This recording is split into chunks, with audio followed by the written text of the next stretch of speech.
Hey guys, welcome back in here on Legacy. We're going to do our third roundtable today. Just quick bookkeeping. From this point on, we're going to be doing these bi-weekly. We've just been trying to get the schedule right. So going forward, these will all be bi-weekly. Let me go ahead and do myself a favor here and open up my chat box so I have it open in case anybody leaves any comments. We don't miss them this time. Still feel bad about last roundtable where we missed all the comments. That being said, today's subject is going to be combat, how to make combat exciting, how different systems handle combat, that kind of stuff. And hopefully everybody can walk away with something from this about how to make combat feel a little more alive and everything else. Because as I say all the time, if I can get one of you guys some type of help or direct you to something you haven't thought of before, then I feel like I've accomplished my job. So yay, that's us. Okay. So we're just going to jump on it. So to preface this, guys, combat is probably the most time-consuming part of RPGs. A 4-round combat for D&D can last you an hour. I mean, of your time. So, of real time. So, legitimately speaking, the percentage of time you spend in combat versus needing to make skill rolls and all that kind of stuff is going to be drastically different. And to me, it's just as important to have lively, exciting combats and mechanically sound combats as it is to have mechanically sound skill systems and mechanically or good role-playing areas of the game. Because without good combat, you're kind of missing basically a third of the game. And that's my opinion on it. If you got anything to add, Atmos, feel free to jump in there. Continue. Because my viewpoint on combat's a little different. And that's actually the good thing about having a sidekick on this is that you're not just getting one view. So, like I said, combat is, because it's so time consuming and everything as well, it's one of those parts of the game that I will argue it gets overlooked because combat also tends to be very heavy mechanics in a lot of games. If you read a rule book, for example, you'll spend more time in the combat chapter than you will in almost any other section of the book, maybe outside of character creation. So combat is very much a central focus mechanically of a lot of games as well. And it's because combat requires so many subtle mechanics. You know, you need mechanics for parrying, you're going to need mechanics for getting hit, for dodging, for called shots, all that kind of stuff is going to need to be somewhere in some capacity. At least in modern games. I think there's a lot of difference when you start talking about OSR and BX, first edition D&D, early iterations of games for sure. But in the more modern context, combat is probably one of the chunkier parts of the book because of what it involves and what it all entails. So that being said, we'll just start off with different mechanics here because that's really kind of the meat of where we're going to get into and how to use different mechanics to tell a lively story when you're running combats. So, I think I've said this a couple times on the stream. I'll go ahead and reiterate this, guys. I'm a medium crunch mechanics guy. I like games that are not too heavy on rollings, but not too heavy on rules. I like that kind of middle ground that gives me some level of flexibility. It's one of the reasons that I'm not a huge Pathfinder fan. It's one of the reasons that I tend to stay away from story games in the opposite direction. I don't do a lot of like Powered by the Apocalypse and things like that because of my personal preferences. I know at most you're more of a rules light. You lean more onto rollings than rules than I do. So I definitely want your opinion when we start talking about this different systems. So the opening salvo here to open the can of worms. Combat systems are going to be varied based on the level of realism and simulationism that you're going for versus the cinematic aspects you're going for, storytelling aspect you're going for. So again, something like Blades in the Dark, combat is a lot more abstract, a lot more storytelling focused. versus one of my actually, which is an exemption in my role. One of my favorite combats for realistic combat would be Rollmaster, because it's very heavily ingrained. It's got a lot of granularity. There's not a lot of flexibility in the rules, but the combat itself is incredibly detailed. And so, if I want to run a true, like almost simulationist game, Rollmaster would be a very good fit for that. Versus BX or OSE, which is my preferred version of BX is OSE, because I think it takes everything from all the versions of BX that have ever existed, folds them into one rule set, clarifies them, streamlines them, and lays them out in a way that you can actually figure it out. But that's a preference thing. All right. I think, in my opinion, what sets a lot of combat systems apart, the more important thing to talk about is how initiative is handled, because it completely changes how the game is run. So I tend to like systems that have group initiative compared to the individual initiative. I know some people actually hate group initiative because of how swingy everything is, and that one single roll will completely screw over one side. Yes. Usually the player's side if you fail it, but it's there for design, because a lot of these systems like OSE, BX, Lamentations of Flame Princess, it treats combat as war, so it's unfair by default. You basically you take an imaginary deck and you just stack your deck before initiative is rolled. You have to be prepared, just because of the fact that you want to be as prepared as possible, just in case you do fail the initiative. And basically, whoever wins initiative will basically usually end up winning the fight. It's the reason why you avoid fights in general. Yes. When you have an individual initiative, it's like treating like combat like as it's a sport. You have a lot of those systems tend to have more balanced encounters. BX is not balanced at all. I was going to say BX Lamentations. Yeah. I'll give you my favorite initiative system is one that's based off of your stats rather than one that's based off of a roll. So a game like my favorite example would be Dragon Warriors, because Dragon Warriors, you act in initiative order of your reflexes.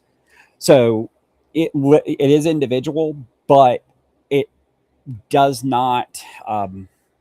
There's no swinginess to it. So if you build a character that has good reflexes, you're going to go first in combat. That's just how it is, realistically, how it is. Versus a game system where there's an individual initiative system like Pathfinder or even 3X and beyond D&D, where there's a lot of modifiers you can add to your initiative, and you can really kind of game those systems to make yourself basically a combat monster. I'm not a big fan of too swingy of an initiative system. Initiative should be, and this is my opinion, of course, of it, should be a little more static. You should know when you look at your sheet pretty quickly how smart you should fight, where you're going to fight and around, that kind of stuff. Even in games like Rollmaster's initiatives are normally not very big. My sample character I put together last night, if you guys go watch that video, he only has a +2 initiative on a D100 roll. So he's not swinging very hard. If he rolls poorly, he's going to act poorly. There is no way to game that system realistically without getting into like super intricacies of the system. You can't really game that initiative system to be, I rolled a 3 and I still act first. No, that ain't going to happen in a game like Rollmaster, because it's a true simulationist system. Well, I have to digress. When you do a group-based initiative from like the older OSR classics, you don't have like a stat value to give you a bonus to your initiative. Yep. The GM and the you choose one of the players to roll for the group. It's just at D6. There's no way to game it. Yeah, and again, like I said, it's unfair by default because you need to the players need to mitigate as much as possible before the dice is rolled. They have to be prepared for Yep. like ambushes. They got to take advantage of the terrain if they set up any traps, or vice versa from the GM side, sending all that information, scouting ahead. Certain magic like Mordenkainen's Faithful Watchdog. If you're like resting Yep. morale, make sure your henchmen are in a good mood. I guess in particular, it takes the stats out of it and just Yep. basically sets a stage with a single dice roll. And because how the game systems I tend to play are not really balanced, it Yep. will basically Yep. a lot of times make or break a party. Like you could prepare as much as you want, but like Yep. you might have to end up retreating. Yeah, well, and you actually can get into that in Dragon Warriors too. If you have a party full of low reflexes characters, because the way that game works is when you put a monster into an encounter, you have to roll their stats before you. Generally, you do it before game, but you have to roll their stats. So if you get a bunch of wolves that just if you guys are all reflexes 8 to 10 and you're playing against a bunch of wolves that are 13, combat's going to go badly for you. Because of the way that game encourages. That gets into some of the GMing tips that it gives for that game, which is don't play monsters as if they're fair. Play them the way they should be played, which is a wolf is going to find the weakest party member and they're going to gang tackle it. They will even ignore other party members to kill the weakest link. So, like, if there's clearly a wizard who has no armor on, and you have 4 wolves, and they act first, all 4 wolves are going for that guy with no armor.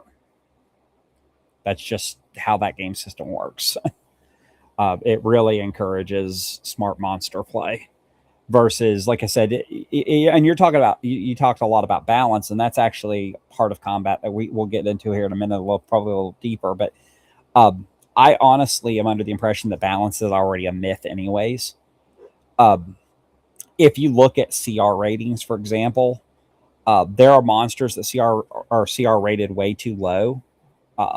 Think sprites, pixies. They're like a CR 1/4, but they get like 5 spell like abilities at will, which is dumb. And then you get monsters that are overrated that are like listed as like CR6, but really are CR3 monsters. So they don't really pose a problem for 6th level parties. Because by So the time, like I don't usually run games that have a CR rating. Yep. Yep. You basically, when you run across like a enemy or a monster, you generally don't know how many hit dice it has unless you ran into it before, like outside of the game. You just have to prepare. Yeah. Yeah. I noticed that if there's going to be a CR rating, it means that the combat is probably going to take quite a bit more time longer. It probably also has an individual initiative. Yes. And an individual initiative, you won't be able to plan with the rest of your group with what everybody's doing. Everybody's going to be running around like doing their own thing that could cause issues during the combat. When you play like some of the older systems that have the group-based initiative, you have a combat order of operations. Yes. Like example, OSC. It's You have a combat sequence where you declare spells, melee movement, and melee it activates in order. Yeah. It's spells, melee movement, ranged, melee attack, spell attack. Is that right? Am I doing that right? Yeah, I'm trying to do it off the top of my head. I believe it's because ranged attacks go off before melee attacks do. Monster morale, movement, missile attack, spell casting, and melee. Okay, there we go. There you go. So I had them pretty close. I wasn't exactly on, but I was pretty close. So like I said, I was doing without the book. So but yeah, and again, that's why I like systems that use stat based initiative as well, because the other thing with stat based initiative is initiative doesn't really change from round to round. So you can kind of, there is some level of planning that goes into it. Um, so, like, if in the first round of combat, you know that the fighter's going in front of the archer, the melee fighter's going in front of the archer uh, is going to be able to plan to shoot a monster that, or can take an action to shoot a monster that that fighter hasn't engaged. Um, and he's going to be able to see what the other people are doing prior to his actions, and he knows that, rather than role-based initiative, which is especially role-based initiative that's encouraged to be done every round. Where role-based initiative, every round role-based initiative, you never know when you're going to act. You may act first in one round and last in the next, and that's going to totally change how you approach the combat situation. Totally change the way that you do it, which is one of the advantages of group-based initiative with an order of operations. In that, you know, if you're a spellcaster, you're going in a certain place in the initiative order, or in the order of operations based on when your group acts. So you're going to be able to plan around that, which is another point of initiative too. A lot of people have argued about this for years. Do you do a set initiative once per combat, or you do round-based initiative? Most games have moved away from static initiative where you roll it once and everyone does that. Original BX, Beck Me, even very early editions of D&D didn't even do that. They had round by round initiative, but there was an era in the in the 80s and 90s where there were a lot of games that went to static initiative. You roll initiative once and you stick with it. So it Shadow can be, Dark is one of those. Yeah. See, I haven't read Shadow Dark, so I didn't know that. So there is an argument to be made when you're talking about combat initiative. Do you do one initiative roll or multiple initiative rolls, kind of thing? Because sometimes stack initiative is a better way to handle combat. Again, because if you get the upper hand in combat, it's going to change the way you plan and approach the combat. But again, if you're running in a combat and it can constantly change, you're having to adjust on the fly a little bit. But there are bonuses to that because, again, a lot of combat rule systems really encourage you, or a lot of the ones I play anyways, encourage you to fight smart, not, brute force. They don't want you just running up and like slaughtering everything you see, because that's a good way to get killed. And that's definitely true in OSE. I mean, if you run into the wrong monster and you think you're just going to kill it by stabbing it to death, good luck. Because the initiative system, as you said, can absolutely doom you. All you have to do is lose initiative for a couple of turns, and the next thing you know, half the party is dead. The idea behind that is if you fail the initiative, you may have a chance the tides of battle will shift. Mm-hmm.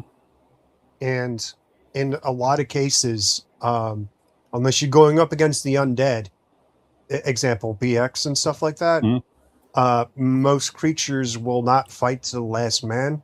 Yep, their morale will break. That I have a problem with in some games that I played where, like, too stupid to run away, It's like, no. There's the reason why the undead are pretty wild in BX. Because they will fight to the last man, because they're too stupid to do anything else. So imagine you're dungeon crawling through a dungeon, you have like torchlight.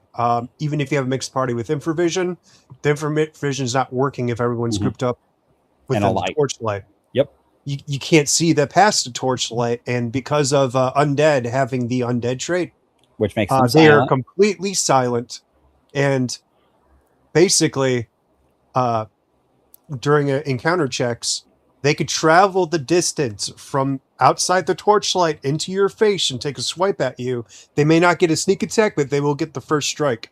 And imagine if there's a ghoul, a couple ghouls there, and they paralyze two of the party members right before they could even react. Yep. Like, in those type of games, you have to crawl mindfully Like, Yeah. there's a reason why you could cast light onto like objects. Mhm. Continual light's a very amazing spell where you could cast them on stones and you'll just chuck them into dark rooms, have it bounce off of walls, and just Mhm. spread light around to make up for your like ability to see. And you could Um, use that to flush out the undead. You yeah, don't want to be walking into a yeah. room That, that actually leads into an without interesting that. thing. That actually leads into an interesting thing with combat. On a side note, uh, mages in combat, particularly in modern fantasy games, are seen as kind of glass cannon offensive monsters. Go back. I really encourage anyone who's never done it. Go back and read BX Back Me First Edition in particular, and read how some of those spells can be used utilitarian. Um, a spell like Magic Mouth, for example, uh, a very, very, very, very, very competent mage player or magic user player can use Magic Mouth to cast a sound 60 feet in front of them and try to draw enemies to it and draw them out of hiding. You know, uh,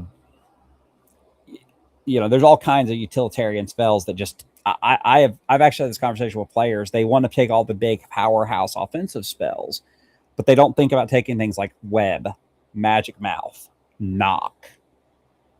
Um, Magic Mouth is a little dangerous because it like stays in one place. yeah, I would use ventriloquism. I yeah. I think was it's a thinking, lower level spell yeah, that I was trying to think of some of the different. other ones. I was trying to think of some of the other ones, but like, there's all kinds of them. There's spells that create rough terrain. There are all kinds of utilitarian spells in early editions of D&D that the DMG for first edition and the player's handbook kind of encourages magic users to take. If you look at the first edition illusionist class spell list, it's full of utilitarian spells. The illusionist gets very few offensive spells, very few. Uh, it is genuinely illusion is genuinely a utilitarian school. Even in the second edition, it was a universally utilitarian school. Uh, you could create clones of yourself and all that kind of stuff with it. And it's crazy what you can do with a magic user if you learn how to use spells appropriately. And that goes into with initiative systems, especially in ones with orders of operation.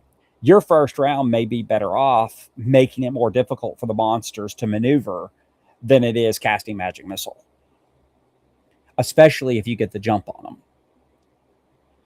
because you know like you're talking about zombies, right? If Zombies, mummies, any ghouls, all in any debt.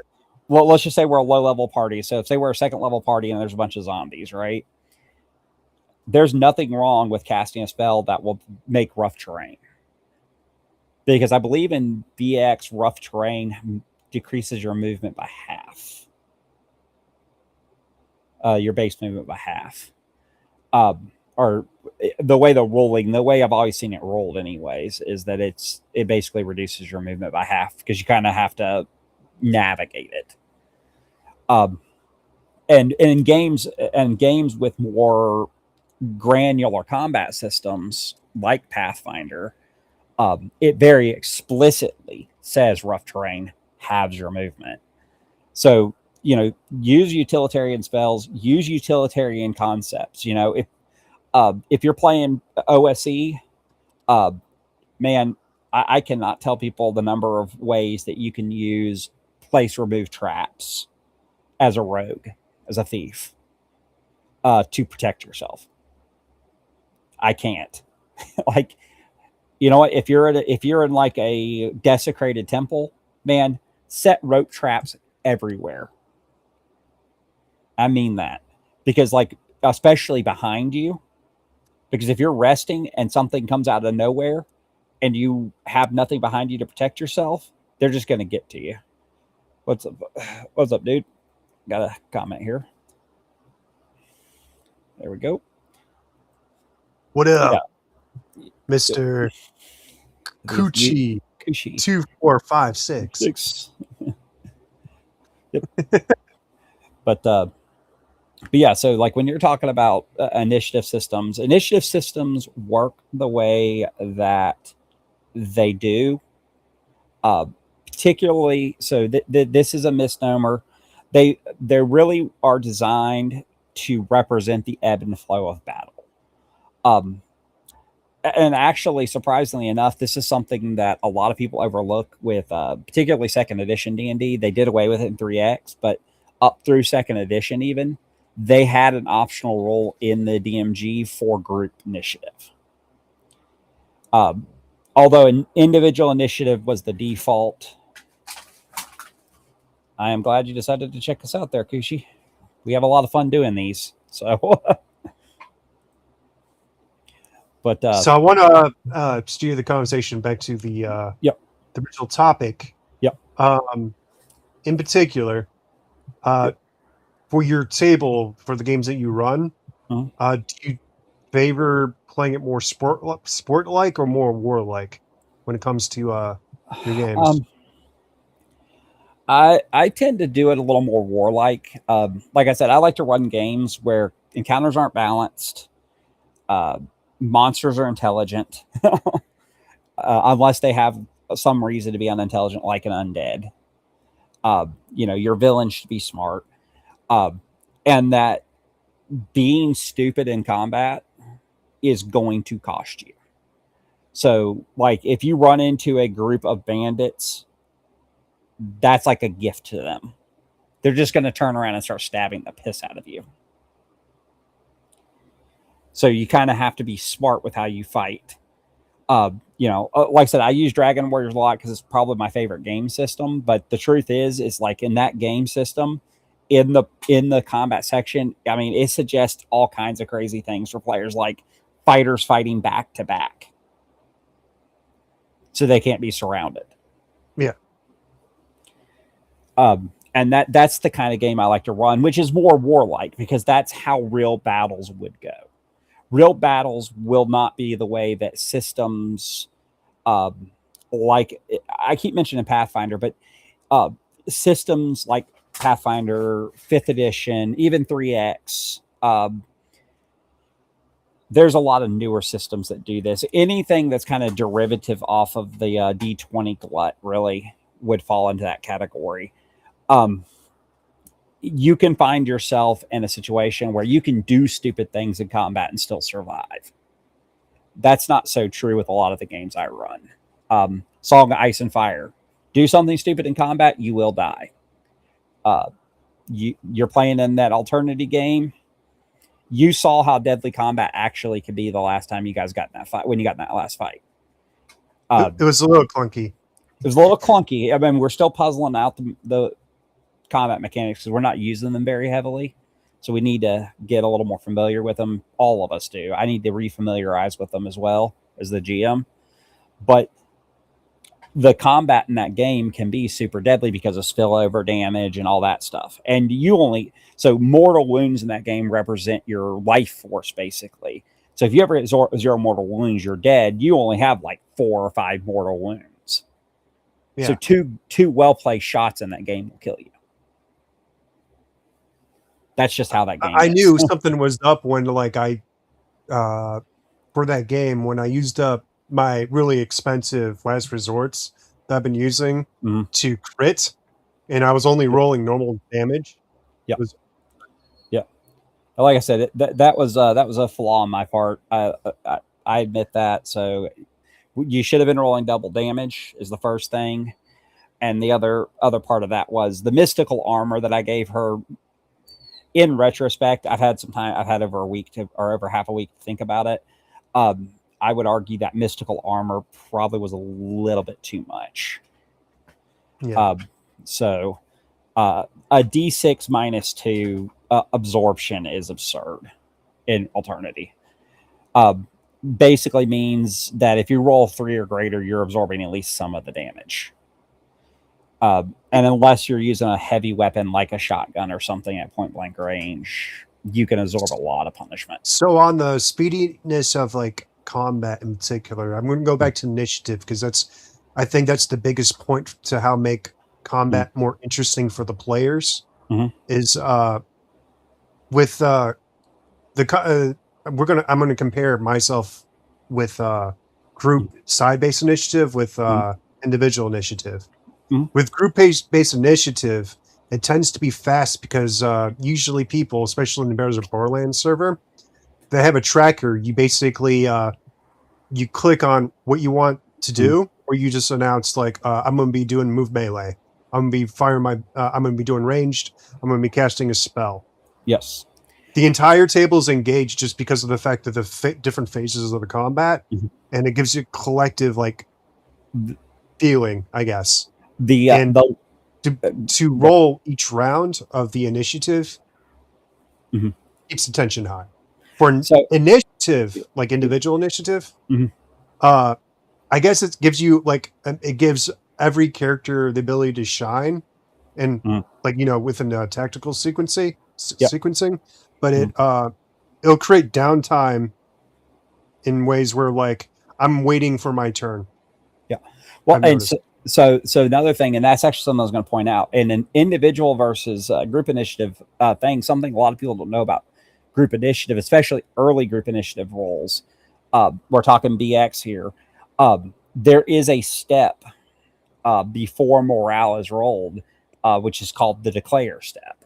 So everybody declares their action, then you roll morale. And if anything's left, you go into the steps. So if in original BX and BECME, if you announce you're going to shoot a monster that is now dead, you miss your action. That's the way the rules originally read, um, which is very harsh, can be very harsh. A lot of people house roll around that by saying that even if they basically ignored the declare step and let players declare as they would come up. But the reason there's a declare step in BX is because of the order of operations. So, like, if you declare you're moving up to a monster and attacking in a melee, you know you're going in step 1 and step 4, right? Or step 3 of the order of operations. So you have to. Sometimes it is kind of interesting, and I actually wonder at times if I shouldn't use the declare mechanics a little more in some of my games. The reason I'm a little hesitant about it is that declaring an action and then just having your action wasted is kind of harsh, and it can Well, suck the fun out of the game. if you're trying to cast a spell, you lose your initiative, and you take an arrow to the knee, you're Yep. gonna You're gonna, script your spell. That yeah, happens. yeah, you can lose concentration. So I mean, same thing happens. It's like I said, it's a cost benefit thing, but like I said, a lot of people forget that that is a part of group. A lot of early group initiative roles was the idea of the declaration stage. Um, and I'll give you another example of declaration. Second edition, again, something people misunderstand about second edition D&D. When you walk into combat in second edition, at the beginning of the turn, you have to declare what weapon or spell you intend to use because that's going to add to your initiative. So it's a D10 initiative system. So if I want to use my short sword, that may be a speed 4 weapon,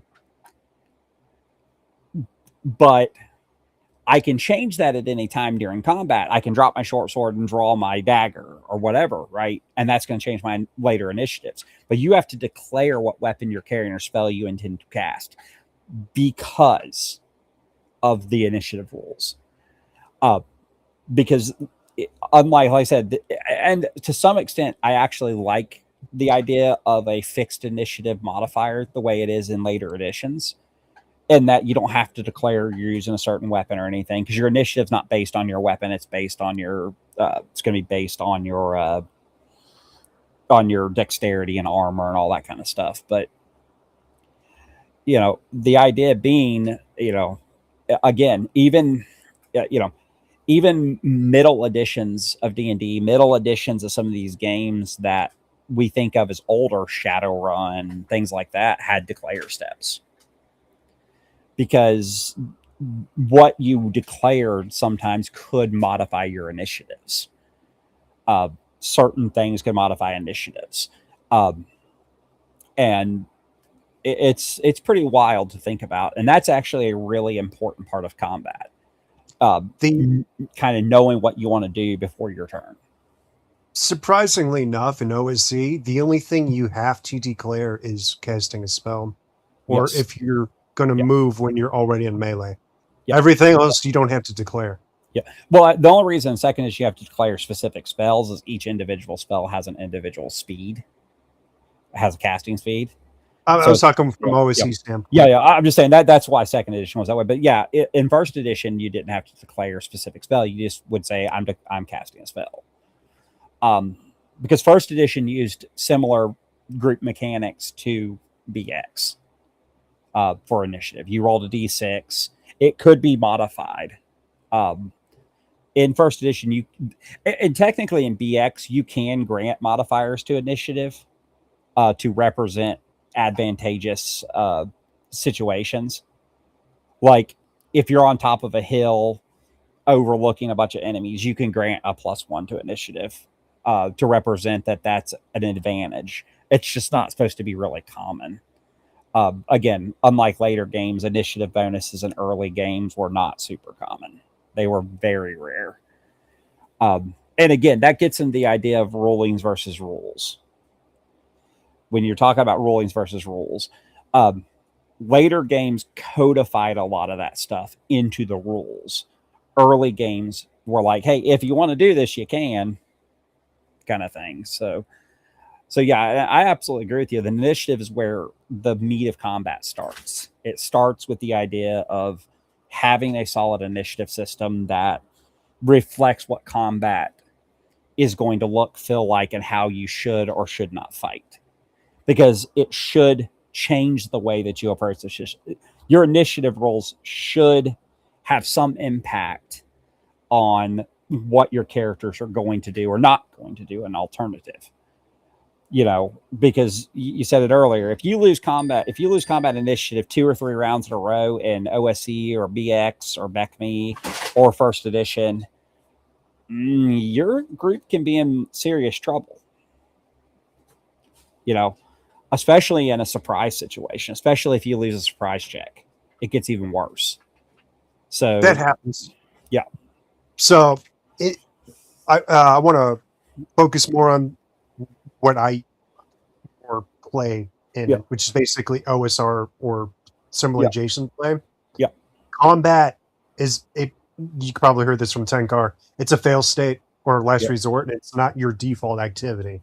The Yeah. real game is exploration, gathering information, and preparation. When you come across a bunch of goblins and kobolds in the dungeon or mega dungeon, Mhm. there's a reaction check. They're not always hostile. Yes. And if Mega Dungeon in particular, there's a lot of different factions involved, Mhm. and they don't know everything about the dungeon. You may have information about like another, uh, like a secret way through to bypass an area that the Mhm. kobolds are having issues with because of, let's say, they're busy at war with the goblins, and you could play the both sides. You could Mhm. instead of having to travel out and braving the overworld and Yes. getting attacked by giant crocodiles, you could actually make friends with one of those guys, and you could bring your treasure there to get your XP. I'll give you a great example of an adventure where that's actually important. Hidden Shrine of the Koatoa, the middle adventure in Demon and the Demonwed Pits, right? There is options in Koatoa that you can, with the right rolls, right dice rolls, and the right type of characters, turn the Koatoa from being hostile to you. You could turn them into allies. It's not impossible. And you see a lot of differences in modern I'll say post 2000s more modern game design and older game design, in that later games did away with a lot of those things that I think they saw them as clunky, but they're not actually that clunky to people who've played a lot.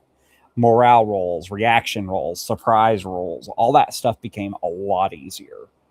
Um, in later editions because the rules were a little more heavily codified. But you also saw a decrease in things like, yeah, you could fight 100 orcs in first edition BX because there's a chance if you killed 10 orcs, they would run away. Nah, Maybe if not you only 10, killed but 10 and they got 90, yeah, the they're chances are just more small. mad. Yeah, they're more mad. The chances are small, but they could still run away if you kill 10%. I think it's they start making morale checks at most monsters start making it at 50% losses. I think is at least in second edition, it's 50% losses.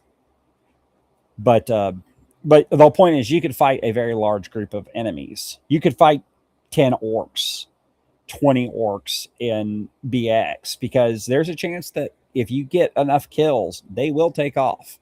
They're not dumb. They have self-preservation.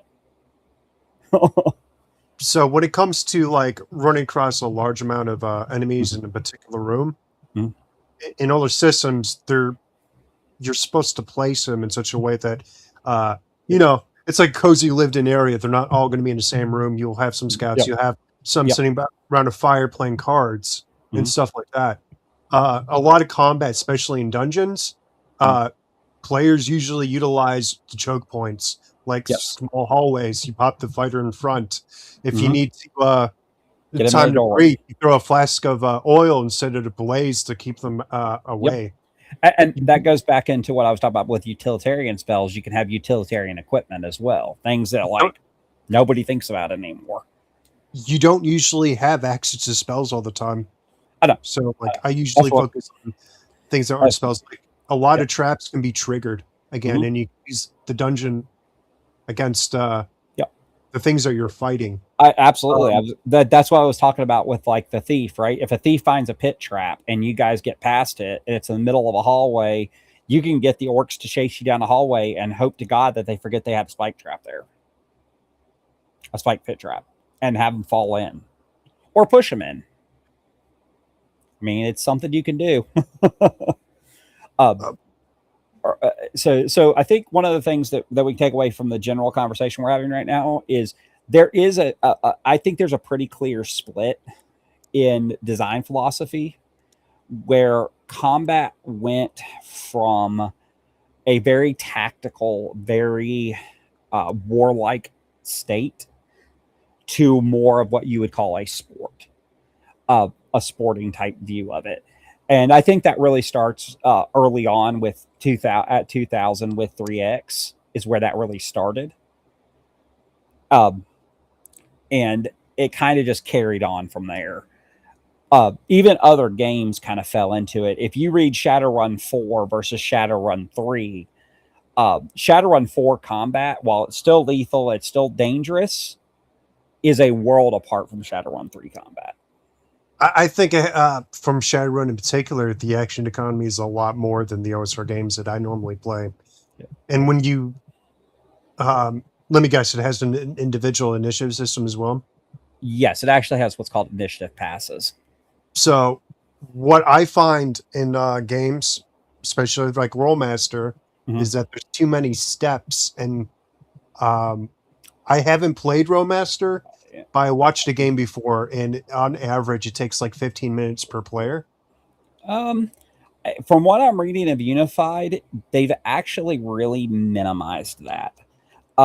They went to an action point economy and some other things in Unified that I think changes a lot of that because so many people, and like if you played standard system, for example, the idea of deliberate, swift, all that kind of stuff, actions, and it takes a percentage of it of your bonus, and you're doing all this math on the fly and crap.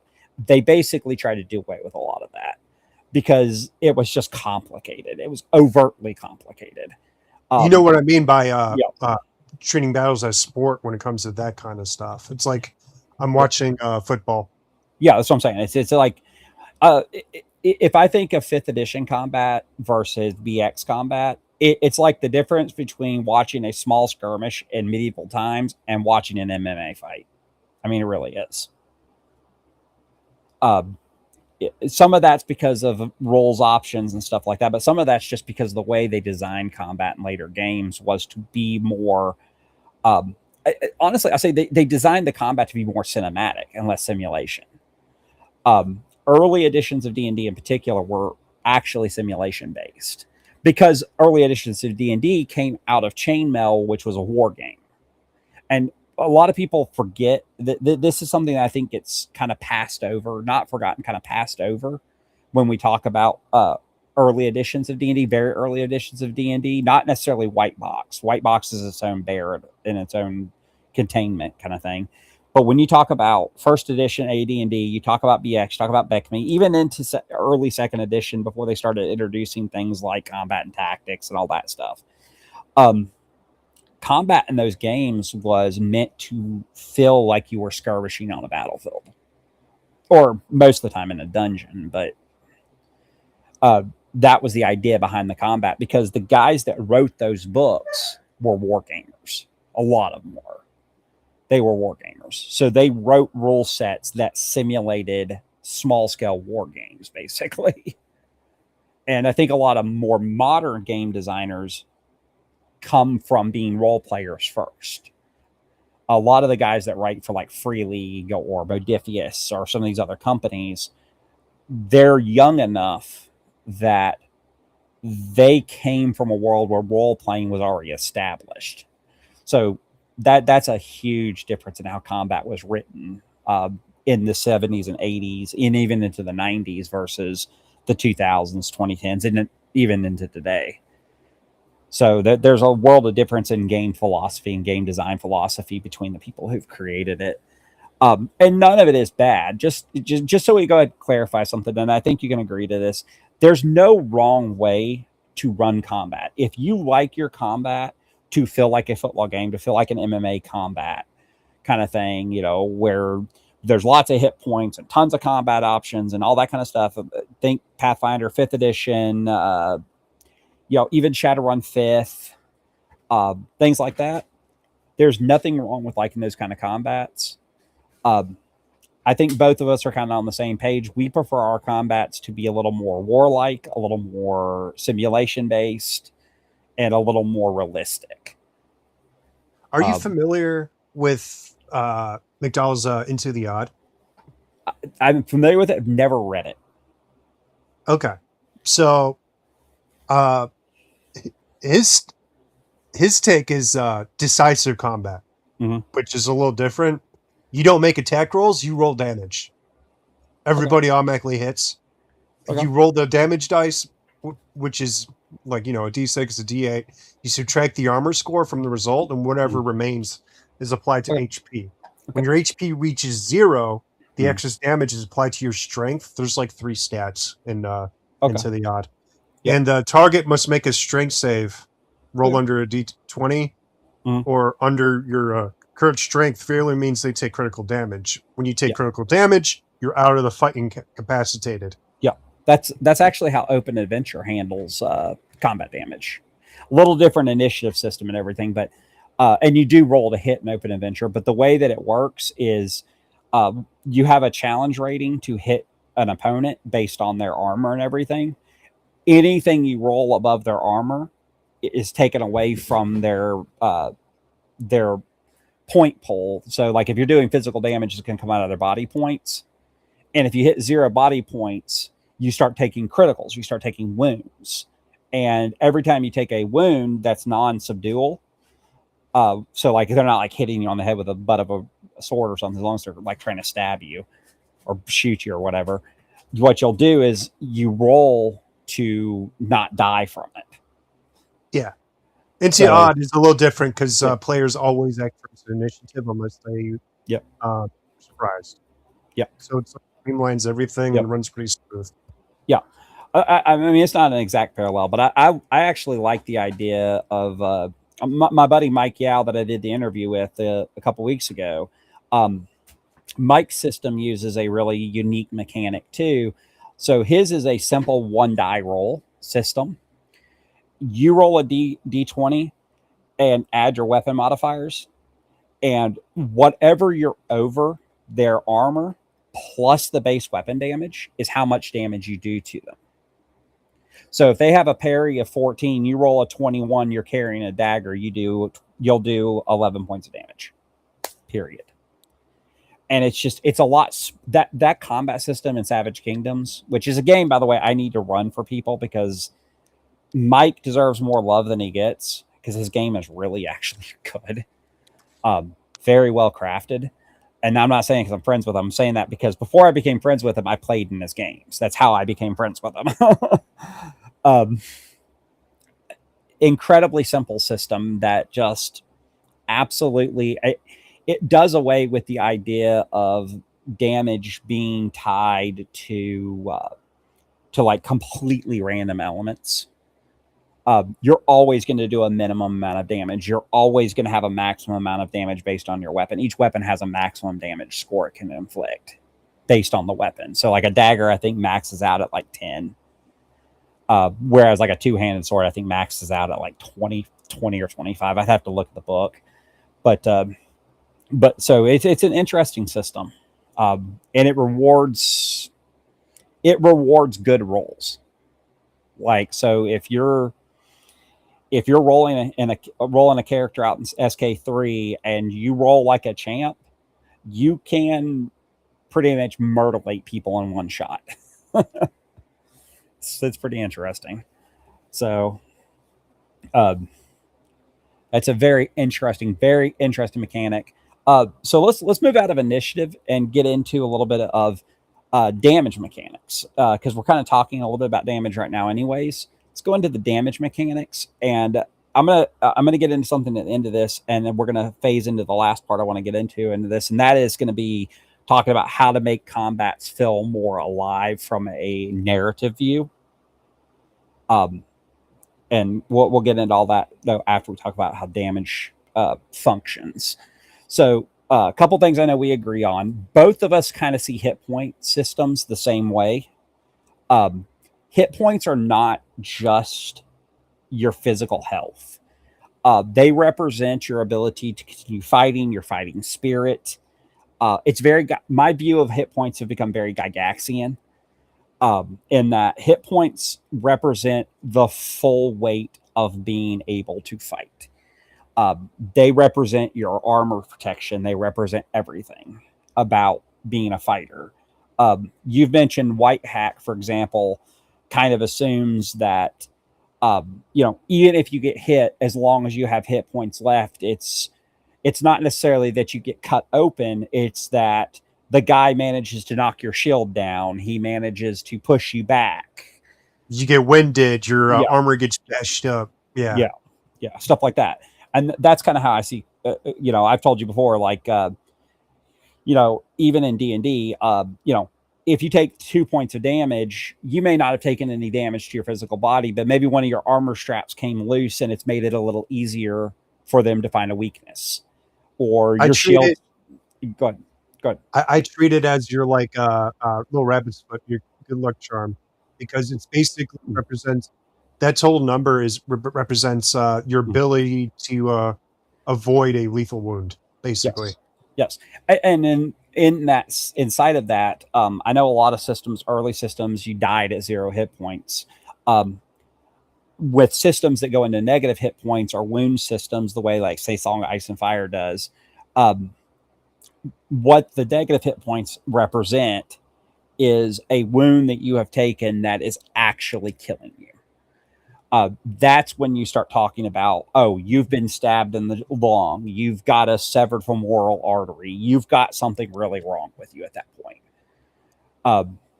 If you think of hit points that way, it makes a lot more sense. Because combat damage is not just a measure of your vitality. It's not just, I got a cut, I got a bruise. It's actually one of the reasons I really appreciate things like Star Wars Saga. And Star Wars D20 in general was the first more modern game I played that used a split hit point system with the vitality points and the wound point system, where vitality represents your fighting spirit, your ability to get winded and all that. And wound points are you're starting to get scorched. You have blaster shots landing on your actual body. So like even if you get shot in D20 Star Wars, but you only lose vitality, you didn't necessarily get shot, but you had to expend some energy to get out of the way, and you had to, or you got pushed down, or you got pushed back, or you got punched and winded. So that system was very unique in my approach to it, because I loved that idea of not having all your hit points represent one pole. And then later on, Saga Edition, of course, introduced the condition track, that you could actually hurt people so bad that you could cause them to take penalties to represent like severe injuries, like a critical shot from a blaster or force lightning frying their innards. I'm partial to moving people down the condition track with force lightning. I've done it a lot. So hit points, yeah. So damage in games should be expressed that way. Now, how you calculate damage, to me, I've already admitted I'm not a big fan of super swingy hit point mechanics or damage mechanics. As I've gamed more, I kind of like less swingy mechanics. So, like even in a game with a variable hit point damage system, like Alternity is a great example. If you look at most weapons don't do over like a D6 in damage, unless they're like a capital starship weapon or something. They're not terribly swingy. You're going to get a pretty average roll most of the time. Between 2 and 4 hit points of damage every time you roll, generally speaking. So that doesn't bother me. When I say swingy, I'm talking about like a two-handed sword should not be able to do 1 point of damage or 12 points. The reality is the reason that a lot of people, and actually 3.5 used a 2d6 for it expressly for that purpose. A lot of people don't know that 2d6 is less swingy than a d12 is. And in second edition, I believe in second edition, two-handed swords are a d12 damage, and they are super swingy. They can be incredibly swingy. It depends on how your hit dice works in your games. Yeah. In all the games that I run, I always will change it. Like, for instance, if I run OSC or White Hack, not necessarily Traveler. Traveler's a totally different breed. Yeah. But for like OSC or White Hack, I will basically all classes will have a D6 for hit dice. All monsters will all the same thing. So like you have a monster with 5 hit dice, I'll be like, you roll 5 D6s for its hit points. For damage, however, I absolutely hate all the other weird dice. I usually stick to D6s, and basically weapon damage could range from anywhere from a D6 -2 to a D6 +2. And there's a reason being. When you have your hit dice be a 6, and say like you have a two-handed sword, which is a D6 +2, the minimum amount of damage a two-handed sword would do to that enemy will be half their hit dice if you roll bad. Yeah. I absolutely hate systems where you have like you're rolling a D10, you roll 1. Like what? Did I just scare the guy? That's what I was getting. That was what I was getting at with like a two-handed sword as a D12. It's just too swingy. It's incredibly too swingy. You're like, okay, so I have about, I think on a 12 you have I'm going to do the math, an 8% chance to hit any number, something like that. Math's not my strong suit. So basically, the way I treat my weapons in most of the games that I run, there's a minimum amount of damage that you do. Yes. And if you have a big weapon, it should do a minimum of like half their hit die. Yeah. That's what I was getting at with Alternity, is that you're using smaller dice, and the way they represent more power, rather than using huge dice. Oh, you need a D10 for that because it's a very powerful weapon. No, you can get away with a 1d4 +2 weapon. Because, of course, in Alternity, hit points are a lot lower than a lot of games. They don't fluctuate nearly as much for various reasons.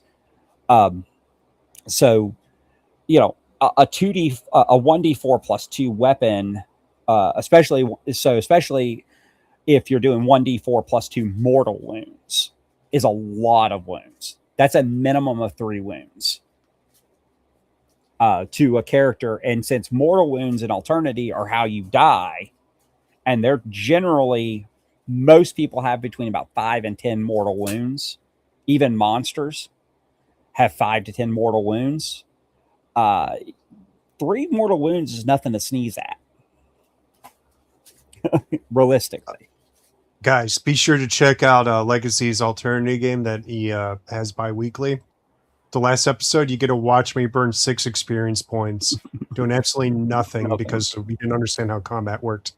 Yeah, we made some mistakes. And then our Hawkman and the Atomics characters, they have little... I had a shotgun, by the way.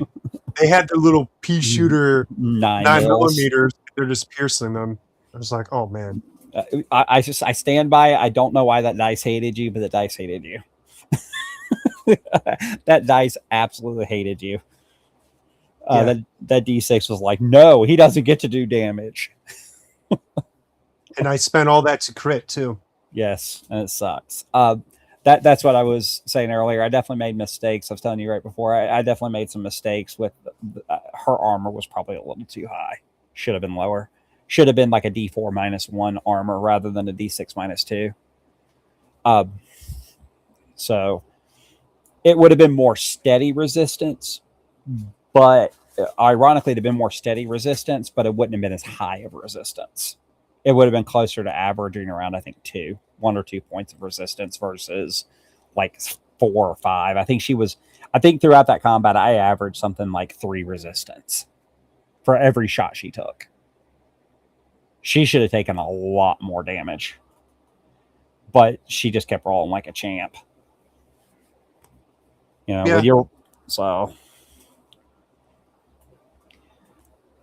it just that was a mistake on my part. I gave her a little bit too much armor. But no, 9mm is completely fine for her. Yeah. I should have just not upgraded. Well, the real problem is you're lucky you didn't get electrocuted once you guys turned on the water.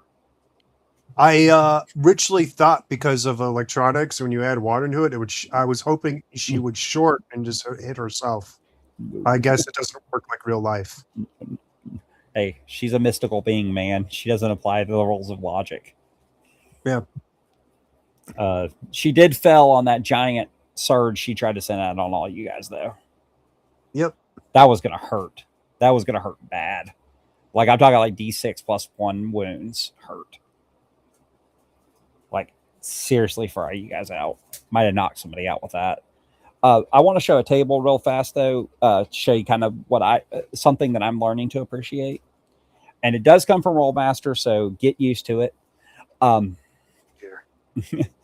It is the medium size arming sword hit table. So let me explain Rollmaster real fast in the simplest terms. So the way combat in Rollmaster works is you're going to roll an attack roll. Your opponent is going to roll a defensive bonus roll, depending on what his defensive bonus is, if he's using a shield or not, all that kind of fun stuff. Either way, you're going to subtract his defensive bonus from the offensive bonus. You're going to get a total. All you have to do is reference this table. It'll tell you how many wounds it does and if it criticals at all. Of course, criticals are rated A to E, A being the lightest, E being the heaviest critical. Then you're going to roll on the critical table. That gets into the meat of the system. Talk about criticals. Criticals in this game can be everything from, oh, wow, you barely hit him, to, holy crap, you just crushed his lungs. So, Rollmaster criticals. I appreciate the simplicity of the tables because all it really is a cross-reference. So if you know they're wearing leather armor, which is armor type 3, okay, they're wearing leather armor. I rolled a 75. You just find armor type 3, 75. It'll tell you everything you need to know as far as combat goes. You'll also notice, I will say this, you'll notice on this table, the numbers in Rollmaster can get a little bit bigger than most people are used to, like 20s and 30s. This table doesn't quite get into the 30s. There are weapons that can. But the numbers are bigger because you are dealing with a lot more hit points in Rollmaster than you do in a lot of games. The character I sample character created started with 65 hit points. So it would take a well placed shot, and he's armor type 3. So it would take a really well placed shot to actually do like significant damage to him. Because you're gonna at first level, you're gonna average somewhere after defensive bonuses, you're probably gonna average in the 60 to 70 range. If you're lucky, you're gonna average around 60 to 70. But the table itself is Anima uses a similar table for how much percentage of your base damage you do, which can be functionally annoying when you're not used to it. The one thing I say for Old Master, this is where people see tables like this and they get scared. It's not complicated. The combat system is not really designed to be complicated. Speaking for yourself, sir. It's realistic, but it's not overtly complicated. I guess that just comes from years of experience with it. But this is the kind of stuff I like. I like flat damage numbers. I like the idea of damage being easy to calculate. And for me, damage in Rollmaster is easy to calculate. So, but that's the kind of stuff that I like. Again, because Rollmaster is trying to be a realistic game, it is going to be a little more complicated than certainly more complicated than anything that in the OSR is. But even beyond that, Rollmaster is considered complicated for people who play more complicated games. So I'll be fair to you.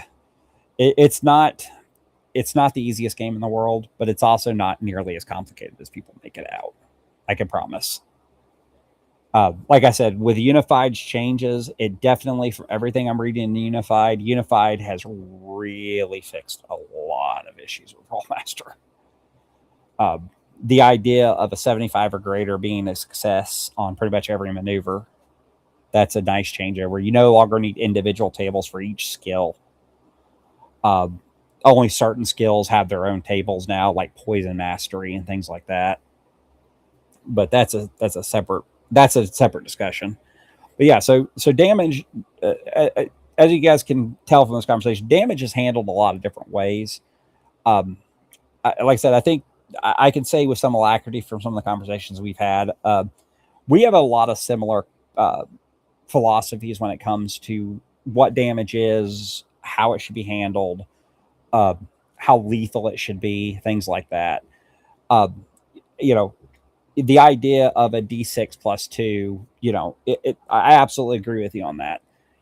A two-handed sword should be able to, at a minimum, hurt somebody. In a modern setting, a spaz shotgun at point blank range would tear somebody up. That's just reality. What you see in, like I said, again, this is where that divide comes in. In newer games, weapons don't really scale very well, which is why a lot of newer fantasy games in particular do a lot of magic items and things like that to make your weapons more powerful. It was not originally intended that way. In OSC, I believe you kind of cap off an OSC at like +3 weapons, and that's like a high level weapon. Yeah. Because weapons in OSC, because your hit points are kind of the way hit points are generated, the way that hit points are handled, weapons are always dangerous in OSC, even without the modifiers.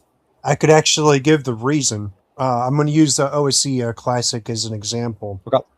In games like OSC or like OD&D, or just like the older games compared to more games that use proficiencies for weapons, mm-hmm.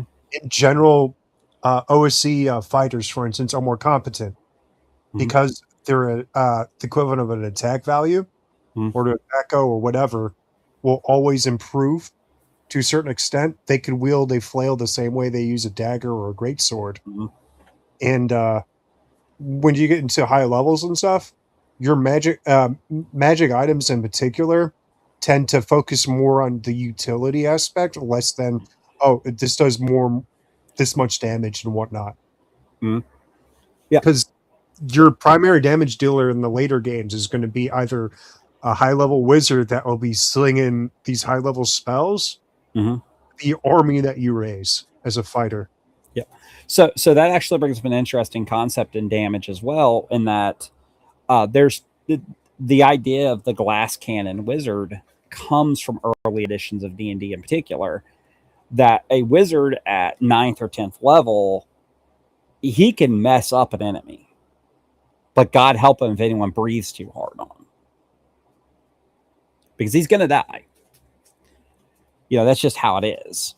Wizards at, because it's so a lot of people have always, like, it's one of the things a lot of people have always wondered, I guess, why can't wizards wear armor in original D&D? It was a balance thing. They knew, based on how they had written the spells, that wizards could out damage and outclass most other classes, so they had to give them a disadvantage. They had to. And also trope, they based a lot of D&D on tropes. So the trope of the wizard was that the wizard really didn't wear armor. He didn't, you know, they based a lot of their stuff off of, Tolkien fantasy, um, middle century fantasy, because of course, if you know the history of D&D came out before fantasy was revived as a genre. Fantasy, when Gygax wrote OD&D, the original box, the white box, you got to remember there was no real fantasy genre in literature. It didn't exist really. It was kind of dead. Uh, Tolkien had been 20 years before that. It wasn't until 79 with the Sword of Shannara, which is its own. You want to get into whether or not it's derivative of Tolkien? Yes, it is, and yes, Terry Brooks openly admits that. But he kind of inadvertently revived the fantasy genre. They did not expect that book to sell well. It sold gangbusters. They actually thought they were going to contract him to write one book and then he would fade away. And he actually kept his law license active because he thought his book was going to fail. I mean, the dude literally had no faith in the book because he didn't think anyone wanted fantasy. So that's a little side story, but so you got to remember that, like, so these guys didn't have what a lot of modern game designers have, which is 50 years of fantasy literature to draw inspiration from. They really had Tolkien, they had Howard, they had Lovecraft to some extent. They had into first edition you had Elric and Melbourne. You did have Terry Brooks. You did have Weiss and Hickman and some other people that were writing in the early 80s. Robin Hobb started writing during the first edition era and the BX era.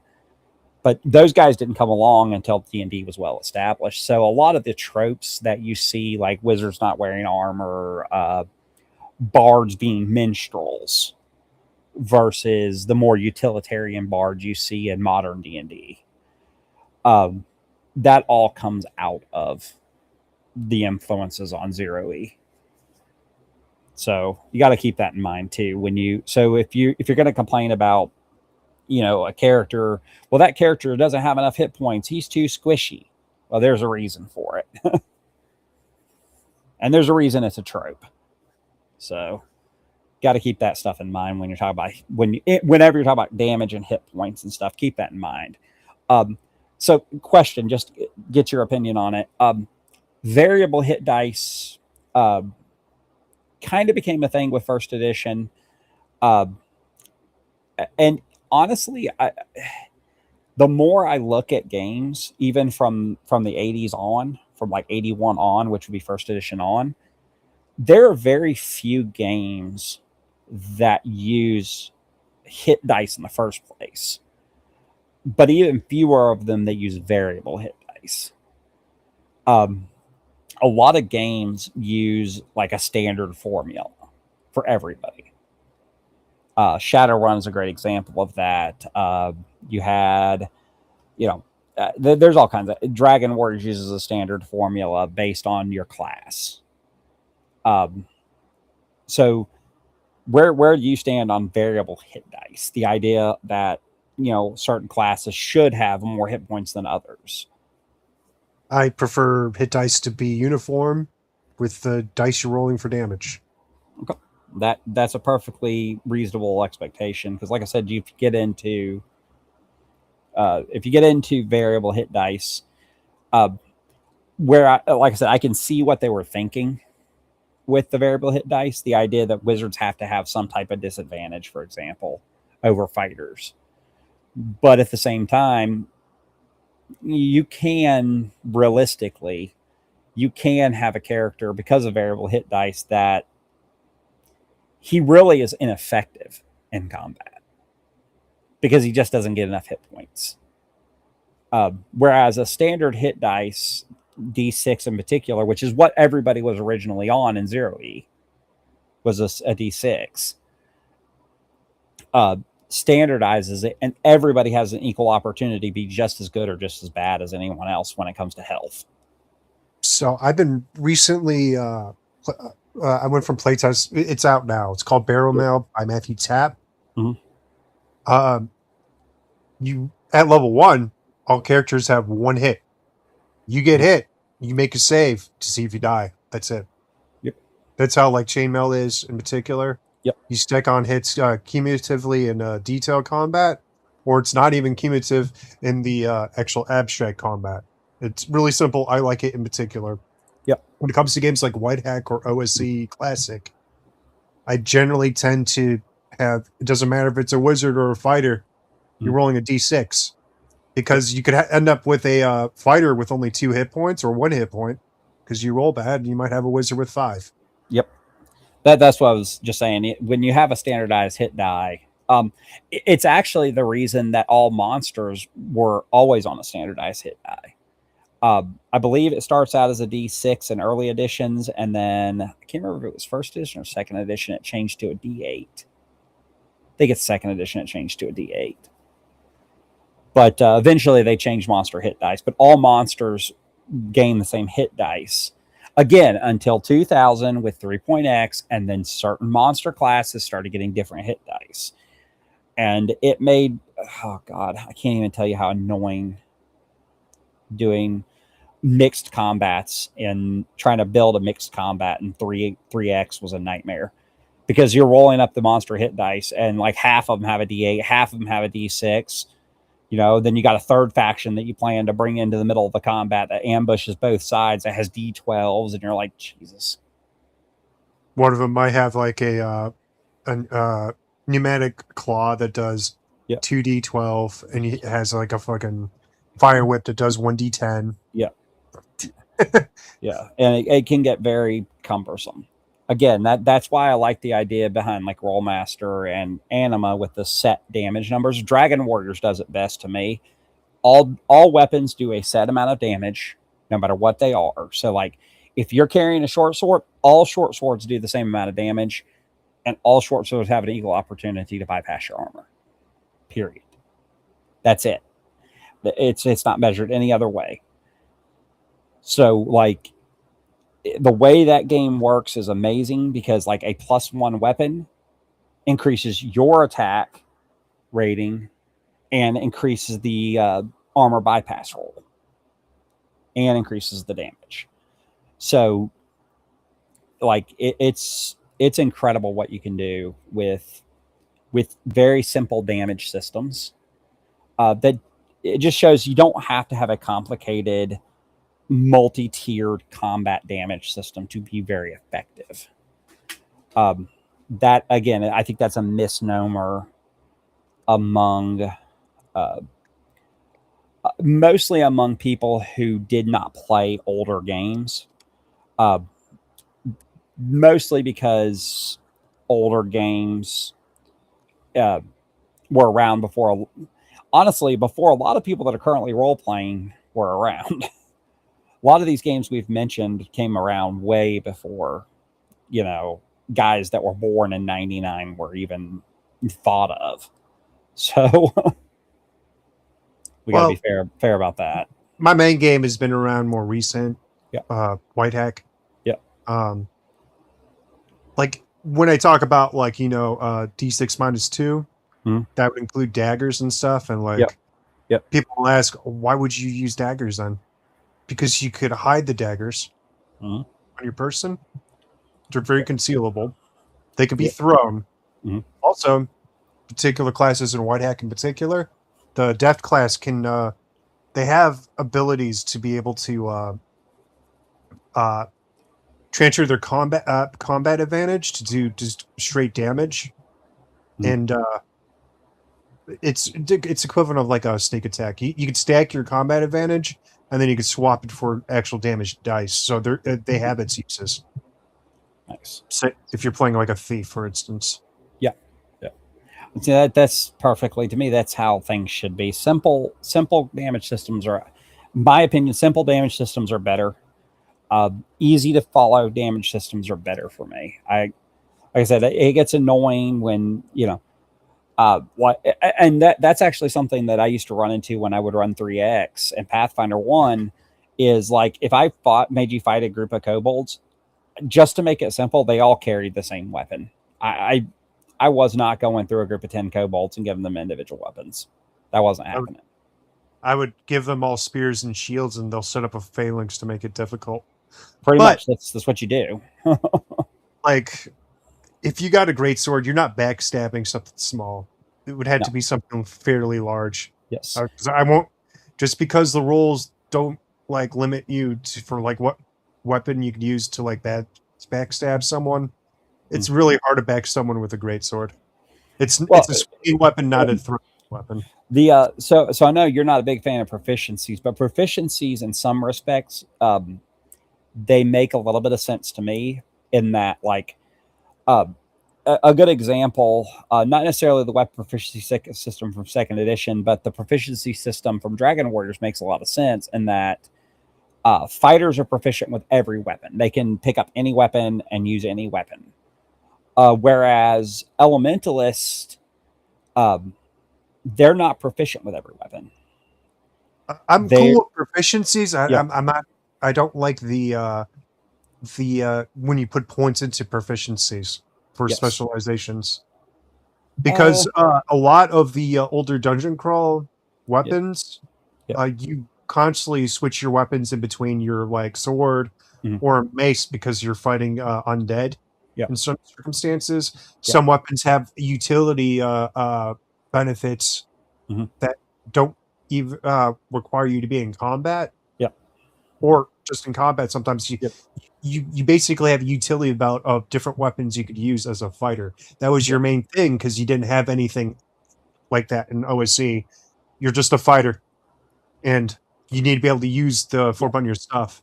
When yeah, you play second edition, for instance, you specialize in say like a rapier or a scimitar, and when you pick up this really nice cudgel, you're not able to use it effectively, which I find ridiculous because you're a fighter. yeah. Well, non-weapon proficiency or weapon proficiency deficiencies in second edition for fighters are typically pretty small. What is up, Sean? What do you? Um, yeah. So if you look at that, it's I don't have a problem with that. Uh, actually, I'll tell you what, Anima's penalties for not being proficient are brutal. If you pick up so the way that system works is if you pick up a similar weapon, it's not bad. It's like -20. Pick up a weapon that's a totally different class, and it's like a -60 to the roll. It's absurd. There's a mega dungeon I really like called Halls of Ardenvold. It's Yeah. based off Osric, but I like how like some of the more weird weapons you come across. It's similar to Bears of Borderlands. There's some weird sci-fi stuff in there. The way he handles like using a weapon that you're not familiar with, the GM rolls a hidden dice in the background. Mm-hmm. You just have a negative penalty to attack and damage for a certain number of combats until you get used to it, and then you just attack with your regular attack value or THAC0. Yeah. It's Well, just so ironically, and again, this is something I like in Anima. In Anima, you can become proficient in modules, in combat modules. So you can take similar weapon module and train yourself in a similar weapon to your primary weapon. So, like if you're carrying a long sword, you could take similar weapon bastard sword as a module and easily pick up a bastard sword. Or you could even take different weapon module and it reduces the penalties because it just gets rid of the penalty for using that weapon. And it allows you to be able to switch out weapons if you have to. Like if you get disarmed, you lose your weapon breaks, whatever, you can easily switch up weapons. But Anima's trick with Anima is that Anima is based on development points. It's a point-based system. Oof. So you have to invest in your ability to use multiple weapons. So depending on your class, you're going to have very, very different looking abilities. Like a magic user is probably not going to invest in a weapon module because he doesn't need to, because he's going to want to invest mostly in his magic abilities. But a fighter or a weaponsmith or weapons masters get all kinds of, like, they're going to be the guys that buy two different weapon modules. I'm not the biggest fan of that. I believe that fighters should be able to wield any particular weapon with the same amount of skill. Might be a little bit overpowered, but in OSC in particular, that's the only thing they got. Yep. And wizards in particular, the only thing they could use is daggers. Yep. Wasn't until later editions that they could use slings. Slings got added. They could always use quarterstaffs. Nope, that's an optional rule in OSC. Is it optional? It's not OSC. Okay, so. But in the original, I think BX, I think they only used daggers. They couldn't even use darts back in the day. Yeah, I was gonna say darts got added as well. Later editions, they added light crossbows as well, which I never liked. Let me see if I could share this because. Real quick, while you're digging that up, Sean, actually, that I do like that. I like the idea that if you don't have a skill, you take a penalty, your attribute minus a penalty, or your attribute number, versus your total skill ranks and all that. Actually, surprisingly enough, Alternity does something similar. If you try an untrained skill, generally speaking, an untrained skill is made at 1/2 of your attribute. So if you are trying something that, like, you're trying to coerce somebody and you have no coerce skill, good luck. Especially for certain people who play certain characters in that game, because your personality sucks. Just saying. So yeah, that's actually that's a very simple way of doing it. That's kind of what second edition tried to do with the non-proficiency bonus, was to just give you a flat penalty if you're using something that you're not proficient with, which could be easily offset if you have a high enough level. If you, like a fighter who's like 6th or 7th level, who's got like a 13 THAC0, can easily pick up a different weapon at -2 and still be fairly efficient. Let's see if I can share this. So,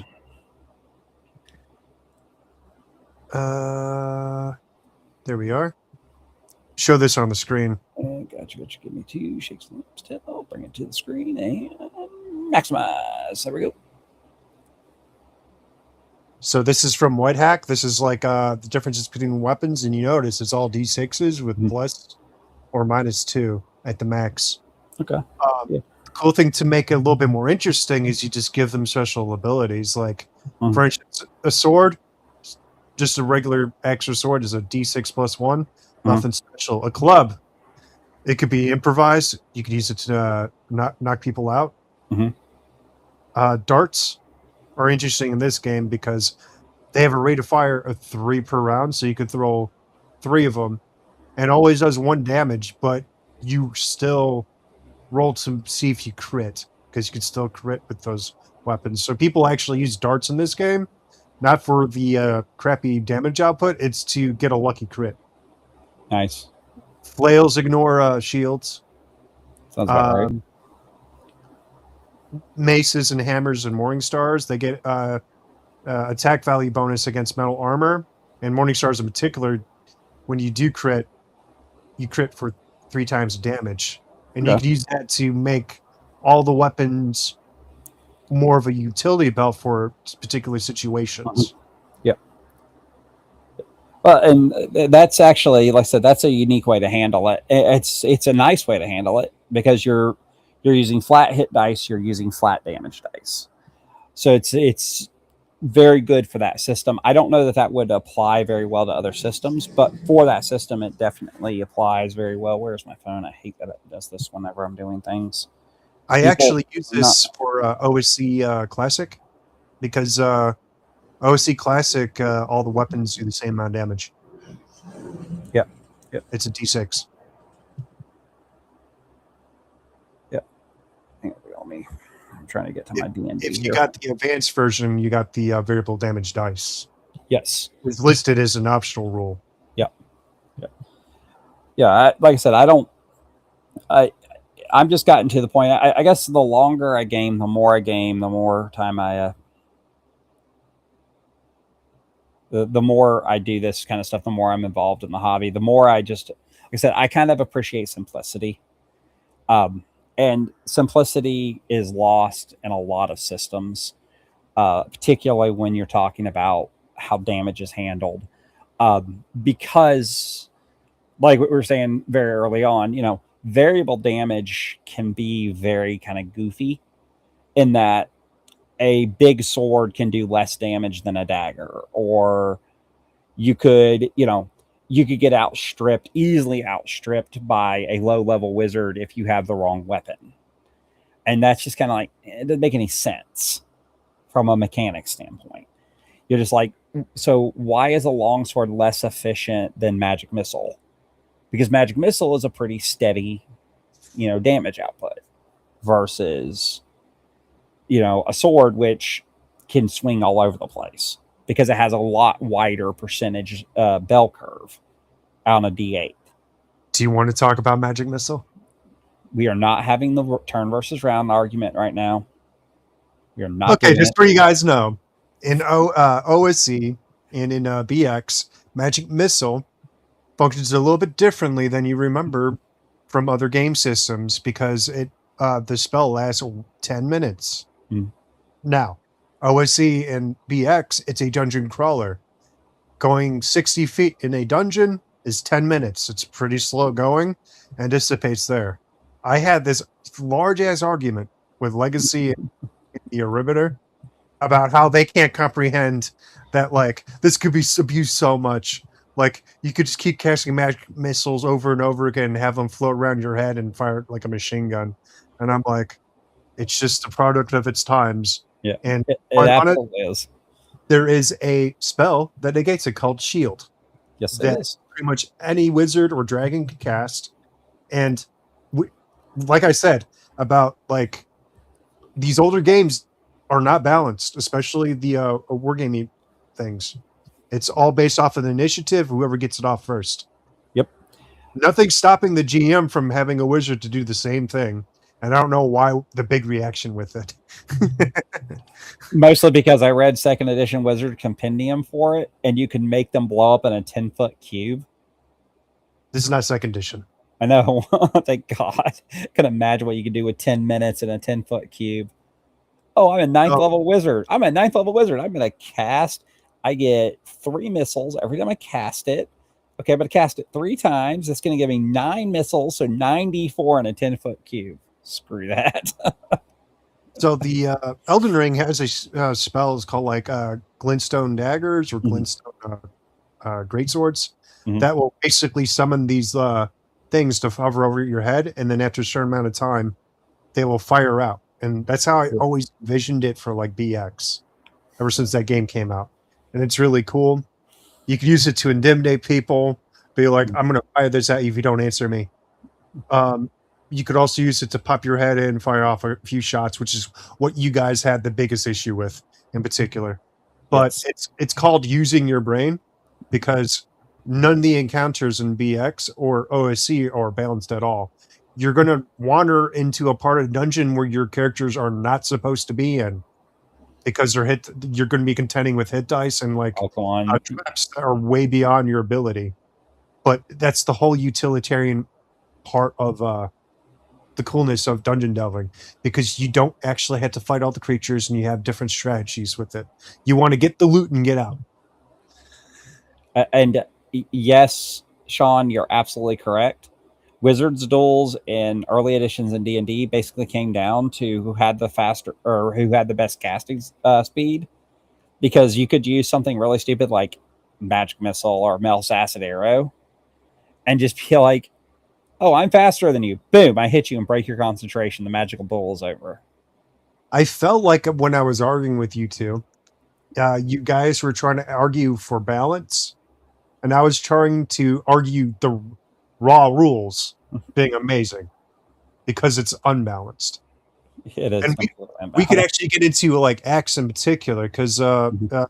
the new edition, apart from my like, because I love X, Macris writes really good stuff, but it seems like it's not even BX no more. It's more Mm. he got into more of a first edition mindset Mhm. with a lot more balanced play because apparently his players like messing with his world a lot. It's Uh, probably about right with him. but You know, his game's becoming more and more tame as I, he comes to newer editions. I will say this for Macros. The good news is that he is a lawyer, so nobody is going to out lawyer him. So no matter what they do at the table, I'm sure he can out lawyer them. Um, Same thing with Stephen Long. I dare you to try to Rolls lawyer Stephen Long. Uh, Dude went to Duke University Law. So when it comes to like more simplified, like the array I showed you from White Hack, Yeah. Yeah. they all generally do around the same amount of damage, plus or minus a bonus and whatever. Mhm. Yep. Adding little modifiers to what the weapons do for particular Mhm. things, like this will penetrate the armor of metal armor more because it's a fucking blown Yep. object. Yep. Works a lot better and a lot more quickly than Yep. like a spreadsheet. I was gonna say it follows the same logic as the armor or Thaco adjustment or two hit adjustment by armor type from first edition. It's the same concept, just simplified. You don't need this huge table to do that. Okay? You can do it a lot simpler than that. And Let me see. again, simple is the key word. So, I'm opening up Microsoft Paint real quick. gotcha. Hold on. Let me share this. How do I do this? There we go. Alrighties. So say you have an attack value. This I'm not talking Walkette right now. Yeah. Of like 11, Yeah. and just you pop this right here, Yeah. and then you have the armor class of a target, which is like heavy leather, which is 3.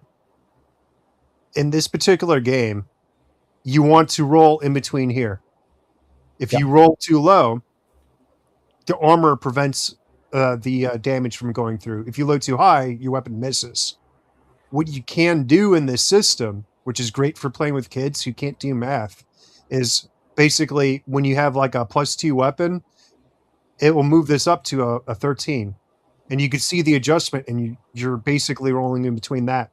If you want to have Yep. a weapon that does a armor piercing, Mhm. you could actually remove the defense modifier. Like it does +2 armor piercing to the armor, and I'll Mhm. bring it to a 1. And you just slide the scales left and right Mm-hmm. to fit your adjustments. And things you could do in this particular setup is if you are trying to interpret like mecha combat, Yeah. because mecha will have like a defense value of like 10, and if your attack value, like if for some reason you're playing as like a level 1 person, your attack value is like 11, you have to roll between this, and that's not going to be possible. So you want something that has armor piercing to bring it down to like a 5, so you have something to roll against. Yeah. Yeah. I prefer, because a white hack is really easy to just slide the scale between your armor penetration, which was present in older systems like chainmail, and basically any effects that increase your attack value, like targeting Mhm. systems, magic items. Because I don't treat magic items as doing more damage; they just help you fight better Yeah. Yeah. magically. Absolutely. Okay. So I think we have the ideas we want out of this. So the last thing I want to talk about, and we finish this off with this conversation, is so we've talked about a lot of the mechanics of combat, but what about the storytelling elements of combat that make combat exciting and make it fun and enjoyable for the players and the GM uh, together? That's a thing that I think in the combat space gets kind of forgotten. So I've talked about it in videos before. I've talked to you about it privately and different places. Um, I'm not a big fan of combats that go this way. Okay, roll the hit. Okay, I hit him. Okay, roll your damage. Okay, you do 2 points of damage to the monster. Okay, who's next? That is a boring combat. That is absolutely egregiously boring. Um, in my opinion, I don't. I think you're doing a disservice to your players.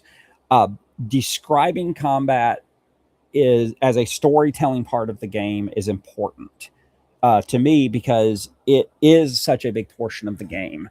So when you're describing combats, you have to describe everything, um, from the layout of the room, what's in the room, what. So like if there's possible cover, they need to know that. If there is rough terrain, they should know there's rough terrain. If there is if there's a not diadem, a dais where the chief orc shaman is standing, that should be clear to them before they ever start taking actions. And then once you start taking actions, actions should not be simply boiled down to the mechanics. They should be more than that. They should be exciting. The player should feel or be able to envision what their character is doing in the combat. So that 2 points of damage, describe what it looks like in the Repetos. You knock his sword out of the way and you slash across his chest. You shoot your gun and a spurt of blood comes out of his shoulder. You know, combat is part of it is storytelling because your characters they're not meta there. They're not there in the meta. They're there in character. So they're seeing all of this. So that is a huge sticking point for me, um, because I have played a lot of games that have been incredibly boring in combat. Like I'll lose focus of the game because the combats are just all they are is mechanics. And I see combat as an integral part of the story. A lot of times, combat advances the story some way. So I've noticed like some GMs will do this thing where like describe your kill. Some players don't want to do that.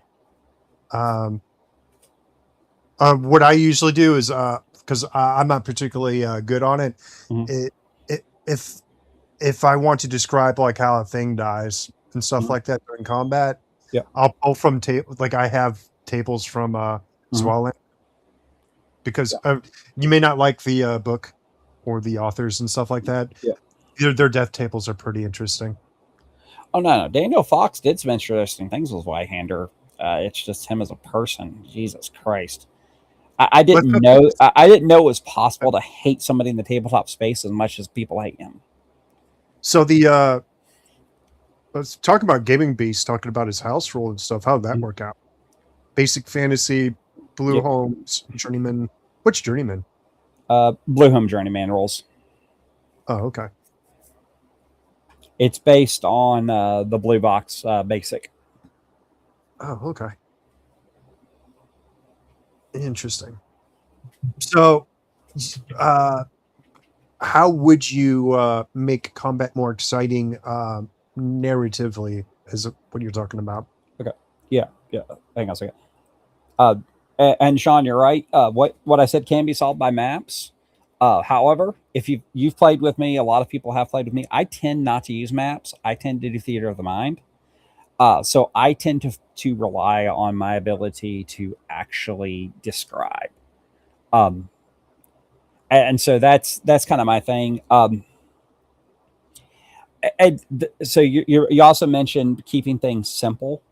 That's actually a key component of it. You don't have to get into like grandiose descriptions. Um, like I said, if there's an orc shaman standing on a dais, you don't have to describe every last element of the dais, unless for some reason it becomes important. But like if I tell my players, because most people know what a dais is, most people have seen images of it. So if I say there's 4 orcs in front of you standing near a set of columns, and behind them on the dais is an orc shaman, and the dais is about 20 feet away or 20 feet behind the 4 orcs in front of you. You now have an idea for what the orcs are doing, where they're standing, and what else is in the room. So you know there's columns, you know there's 4 orcs, you know there's a shaman, and he's standing on a dais at the far end of the room, 20 feet behind the rest of the orcs. And there was nothing complicated in that statement. The issue that you can run into is being over descriptive. Again, going back to the alternative combat we're in the other night, right? I had to kind of re-describe a little bit of the room because we had taken time in between sessions, so you didn't have you had to be reminded of what was in the room a little bit. But the idea that like the library desk was broken in half, the stacks were all knocked over, there were books everywhere, it gave you an idea for what your character was capable of doing. So like your character did it in your second action. You're like, screw standing out in the open. And you dove behind a fallen stack, because you weren't about to get shot in the face. Not on purpose, anyways. You still got hit by something. So in a lot of the games I played in or ran, Mhm. We will do the combat damage and stuff like typically in the way that Yep. you would generally. If we're not finding undead, Yep. people are basically role playing, yelling at the goblins, kobolds, or Yep. whatever doesn't that they're yelling at, trying to make them like back off. Yep. After we take down 2 of their guys, Mhm. or we're Yep. dragging one of our other buddies to safety, and it's usually more of like a standoff, and we're not necessarily focused on the combat aspect, but we're basically trying to negotiate Yep. a Yep. retreat or Yep. something. So like it depends on the game system, because there's a lot Yep. of game systems where Yep. you basically beat heads until one side completely dies. Yeah, but it's still important to know what's in the room. It's important to describe the combat situation, because, like I said, like for example, 2 columns in a room full of orcs. Well, if you're playing the orcs smart, not just brainless gits, an orc could run behind that column to cut off getting shot by a bowman. Yeah, You know, uh, I got to check that out. Journeyman, journeyman. Blue Home It's journeyman. Journeyman. Yeah, it's really good. I think it's about $20 a PDF right now, something like that. It's really good, actually. I've played it before. I really enjoy it. We played in Dalemwood in it one time. It's really fun. Oh, you play Dolomwood? Played Dalemwood back when it was still part of the zines. Hmm. That's how far ago that was. Jeez.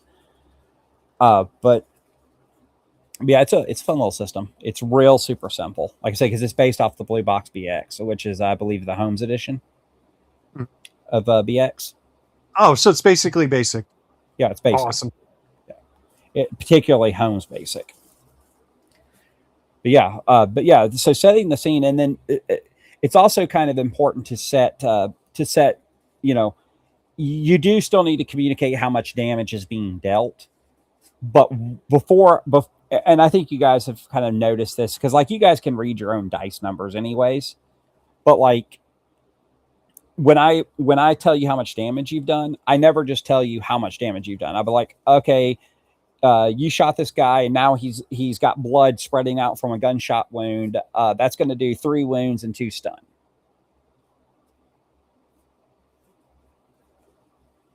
I rarely ever just go, okay, you did 3 wounds, 2 stun. Congrats. I don't because to me that doesn't feel like a combat. That feels like your character is part of this like meta world. Because your character's not seeing the dice rolls; they're seeing the effects of the dice rolls. Uh, it's one of the reasons I actually really enjoy the specialty dice system in Edge of the Empire, in particular, because the way that system works is you can succeed with complications or fail with advantages. So the way that system works is a beautiful thing, especially in combat. Uh,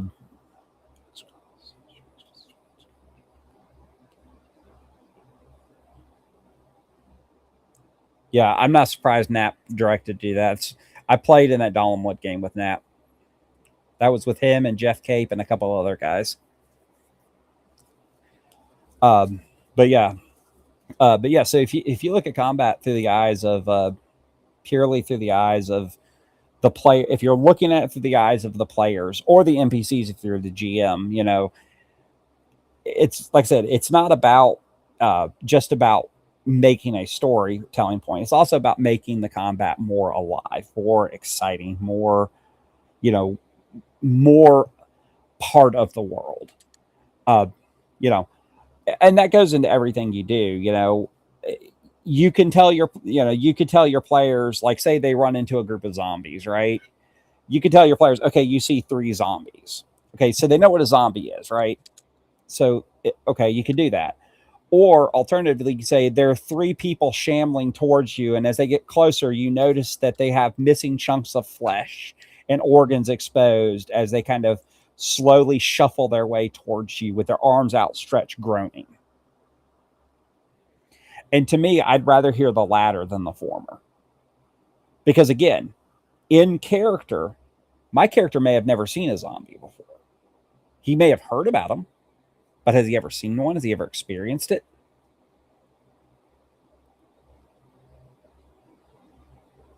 Interesting. Yeah. You don't have to show that. I didn't want to interrupt you. I Oh was no, like, no, no, no! I'm trying to catch all the comments. RPG, and I was like, Yeah, oh my god. yeah, yeah. He's Sean's a good dude. I've gamed with. I, oh, that was you left. I thought it was Sean. Shit, sorry about that. No, that was me. That's why I said don't show it. Sorry, I thought that was Sean that left that. I actually have gamed with Sean off and on for years. He's a good dude. So, but anyways, so yeah, I mean, combat descriptions are, if you really look at them, they're very vital to the element of storytelling and the collaboration you're building. Because good descriptions can build tension. Good descriptions can build momentum. And then, like I said, once you start fighting, good descriptions can give an idea for how close a monster is to dying, how close a monster is to breaking, anything like that. So if say you stab an orc and kill him, and his buddy's 5 feet away, you can describe not only what you did to the orc, you can say, "Hey, on top of it, the orc next to him looks like he's sweating bullets right now,"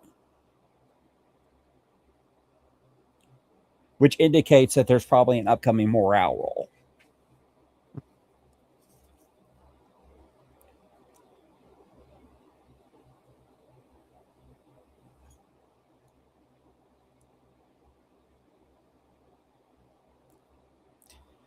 Just as the record keeping, Sean, describing leaves is like reading a Robert Jordan book. If I have to read about one more column, I'm going to dig his corpse up and abuse it. Don't do that. That's illegal. Oh, he is a frustrating writer at times. Great author, wonderful story, wonderful world. But he is like Tolkien in that, like, he'll be describing a combat scene.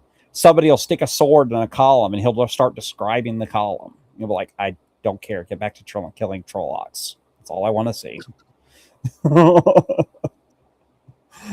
Like, dude, seriously. If I have to hear about somebody straightening their skirt again or pulling on their braid or anything like that, I'm going to light myself on fire.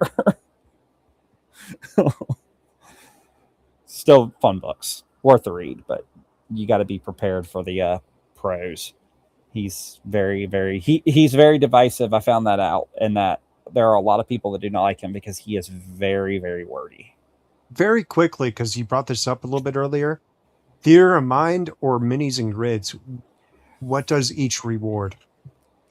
Um, Theater of the Mind, I think, rewards players who are capable of being a tad bit more creative, and it allows a little more freedom because you're not looking at a map and saying, well, this is a predefined limit or whatever. You're looking at a map in your head and you're saying, let's test the limit. You know, how, you know, that's where when you go theater of the mind, that's where you get those questions in combat, because maybe you forgot to say the dimensions of a room, where a player will be like, well, how long is this room? You know, with whereas on the flip side of that, their good thing with maps is that that's all predefined for the player. That's the reward for the player. A lot of questions are predefined.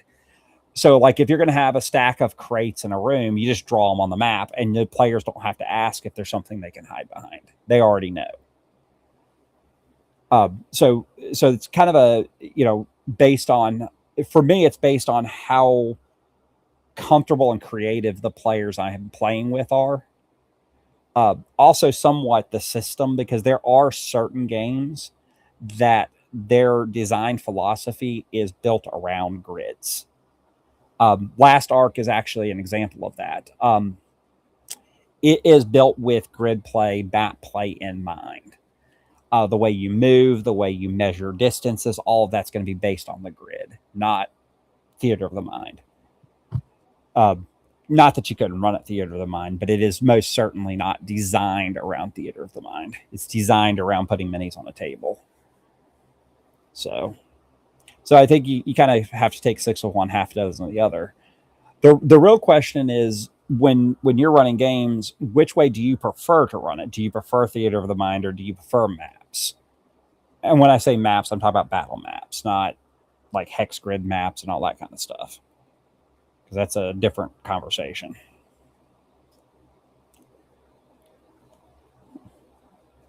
Which system have you played that has the best overall combat feel, and why? Um, Best combat feel. I'm actually going to go with Song of Ice and Fire, and ironically enough, it has to do with the armor system. Armor in Song of Ice and Fire makes you easier to hit but harder to damage, which is a So, very realistic way to look at it. so you prefer armor to soak up damage compared to making you harder to hit? Yes. Well, and the reason I say that is that, so like, plate mail is going to slow you down. I don't care how tough you are. I don't care how big you are or how heavy you are. Plate mail is big, it's heavy, it's bulky. You're not going to be as fast. Your reflexes are not going to be as quick in plate mail as they are in a leather jerkin. But on the reverse side of that, plate mail is notoriously difficult to puncture. Whereas a leather jerkin, yeah, you can get punctured by just about anything. And also, their wound system is amazing. So you get a base number of hit points that you have to eliminate. You take them off first, and then once you get past your hit points, you start taking wounds. You start taking two different types of wounds. You take wounds and injuries. So injuries are like more minor things, like deep gashes, things like that. Wounds are like broken bones, punctured lungs, cut off ears, things that will like cripple your character. And they take forever to heal. Check So your there, chat real quick. yeah, I saw. I was reading it, Okay. and he's not wrong. Sean's not wrong. He's almost as bad as Tolkien. Don't get me wrong. I love Tolkien and I love Robert Jordan, but there are times that just both of them are wordy. Both of them are very, very difficult proses. Both If of them you could change one thing about how most people run combat, what would that be? I think I said it earlier. I think just not making it a purely mechanical concept. Make it a part of your story. You know, I get that combat is mechanical. I get that there's a lot of mechanics involved in combat, but it is not purely mechanical. It is also part of your story. You know, every encounter tells a part of the story, even if it's a random encounter. It's a part of your story because people are going to carry away from the table memories of things that happen even in combat. Some of my favorite stories involve combats because I've seen and done some stupid things. I elbow dropped a skeleton from a tensor's floating disc. I mean, how many stories like that can you get if your combats are kind of bland? Your players aren't going to remember your combats. They're going to you may be the best storyteller in the world, but if your combats are bland, it's going to be like there's these whole chunks that your players just don't remember. I prefer my combats to be fast. You could be fast and descriptive. Well, yeah, but it's going to be very hard to be descriptive if your combat's lasting over 45 minutes.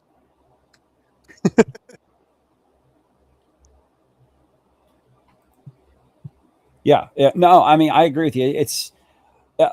It's all about efficiency. Honestly, is the term I'll use. It's about efficiency. Like I said, don't go on a 5-minute rant about what type of cloth the shaman is in.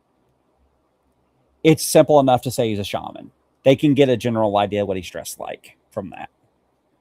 You know, he's probably got some type of cloth robe on with some type of a component bag tied around his waist, and he's probably carrying some type of staff. And that all just goes into their head because we all have an image of what a shaman looks like. Kind of one pre-programmed. thing in particular that I want to make clear to people, the GM needs to know the rules.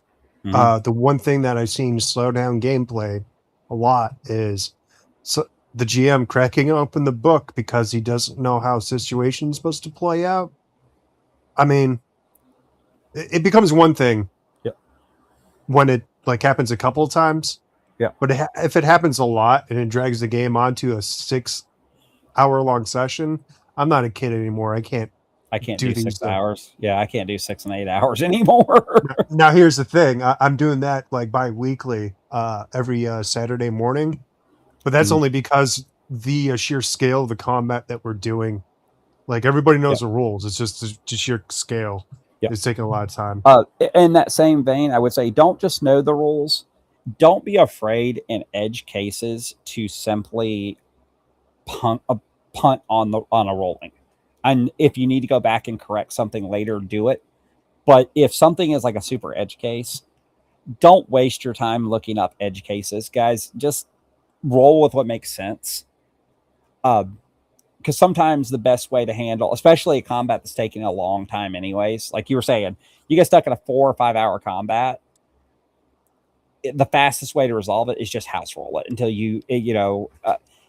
and I'm not saying do that for every roll. I'm saying anything that comes up that's kind of like an edge case or something you're not intimately familiar with. There is nothing wrong with saying, okay, guys, you just threw a curveball at me. This is how we're going to play it today. And then later on, you can go look up the actual rules. And if the actual rules cover that, you can come back to your group and go, guys, this is how this is actually supposed to work. Otherwise, you're just going to, like you were saying that much, you're just going to wind up spending half the combat in the rule book. Because if nothing else, players are very, very good at finding edge cases.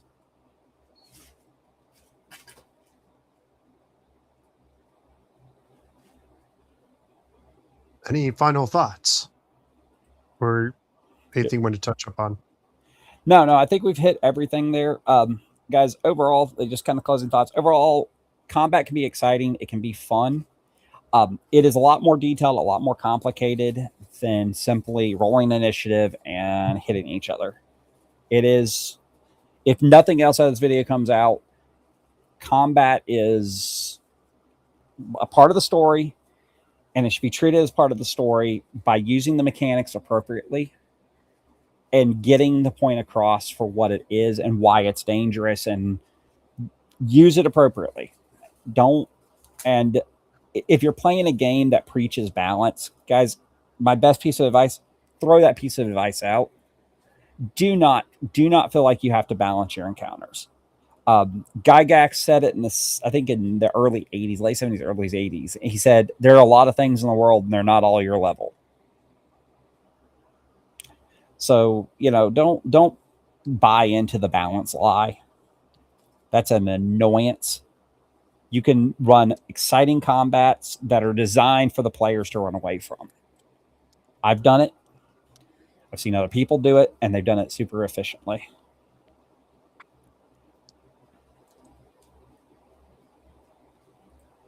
What's your thoughts on dudes in plate mail swimming? Because people used to do that. Yeah, you can do it. I think the best way to handle that is, honestly, I'll say this honestly, Rollmaster handles it the best way I've seen it, which is moving maneuvers in armor. The heavier the armor gets, the steeper the moving and maneuver penalty gets, but you can still do it. It's still possible. It's just going to be a hell of a lot harder based on weight and everything else. And again, a lot of that has to do with trying to balance the game, the actual game mechanics. Because if you can wear plate mail and swim as well as you do in leather, then there's no point in ever buying leather armor. No, realistically, you're going to be dog paddling really slow, and you're going to be exhausted when you get out, and you're probably going to fall over on the grass when you reach land. Yeah, you can be vulnerable. Like I said, Rollmaster has full rolls for all this stuff. So like, there's full fatigue rolls, there's full rolls for maneuvering in armor and swimming in armor and all that kind of stuff. So, but do you need rules for that when you know for a fact you're probably going to be just tired? You're going to be watered down.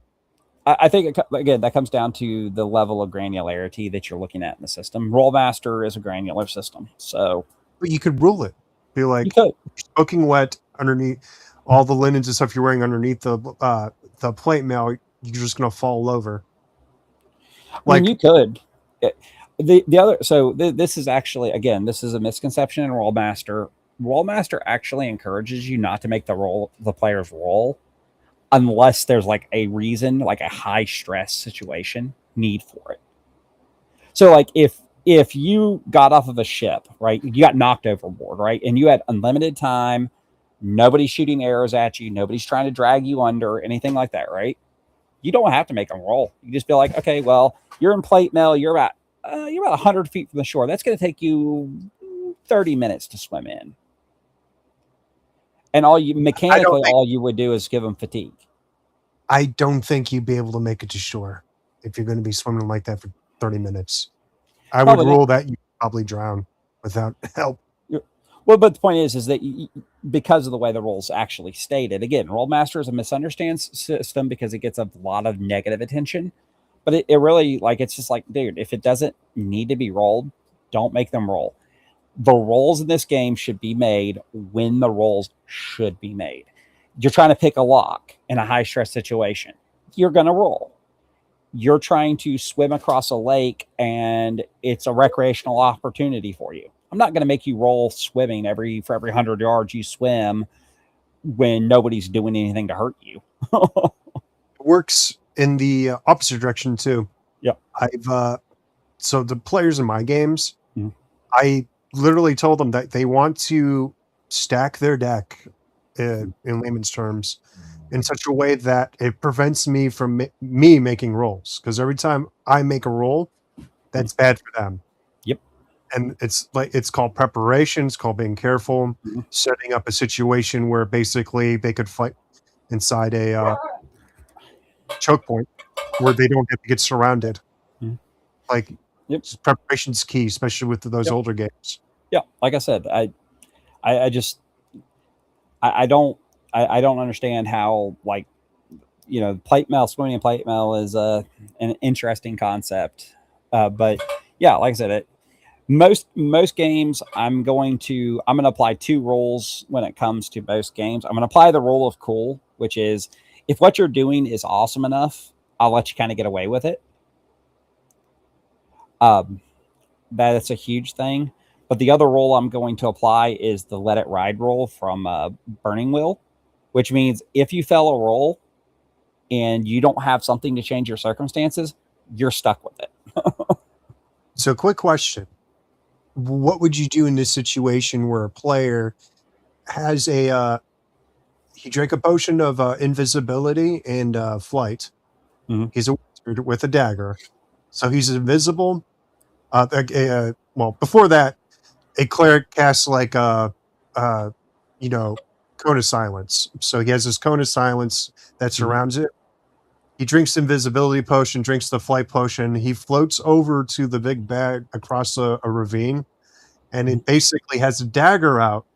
How would you rule, or would you force them to roll an attack if they float over to the big bad from behind and slit their throat? Um, if it's the big bad, very likely you're still rolling an attack. Um, I wouldn't allow. I wouldn't have, because like they would have no idea they'd be coming. oh Because no, it'd be they would get They would get bonuses out of the butt, and they would get all kinds of advantages for it. But against a big, like if you're talking about my like ultimate evil bad guy, I'm not letting you straight out just like, oh, you just murder him, so there's no combat, because that kind of defeats the purpose of him being the ultimate evil.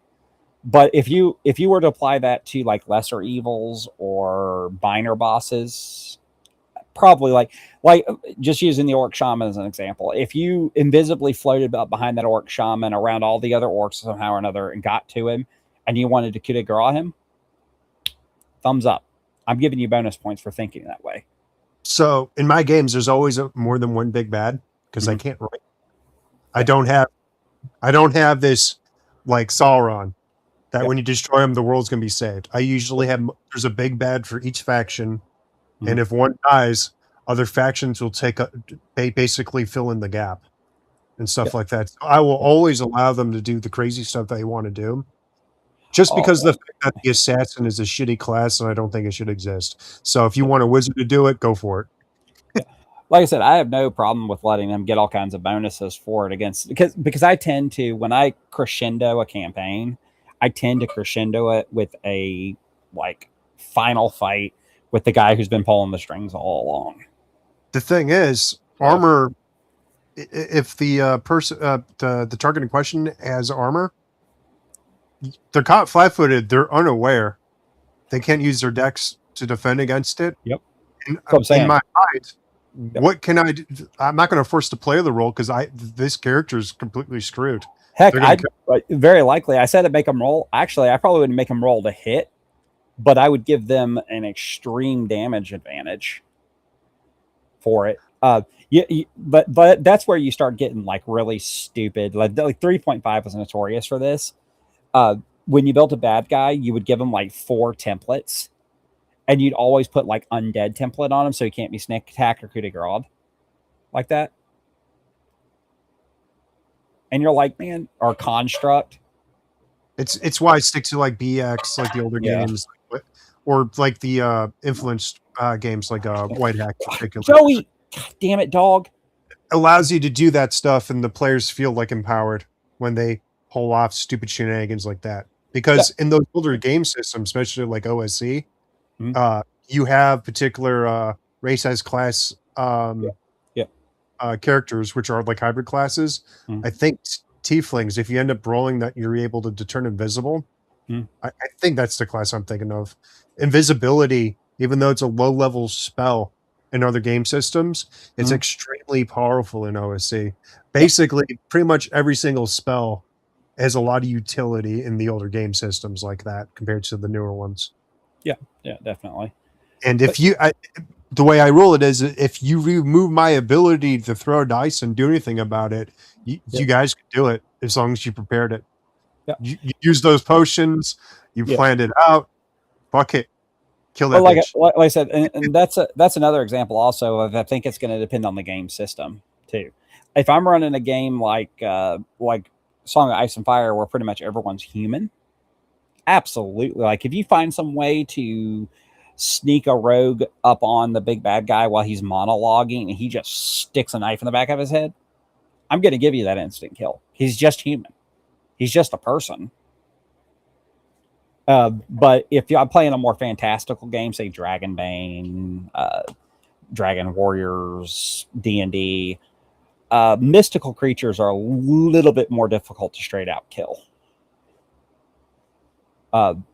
Heck, even in Pendragon, if you want to see some fun, go look at the player's handbook or the core rulebook for Pendragon, or actually it's going to be in the GMG.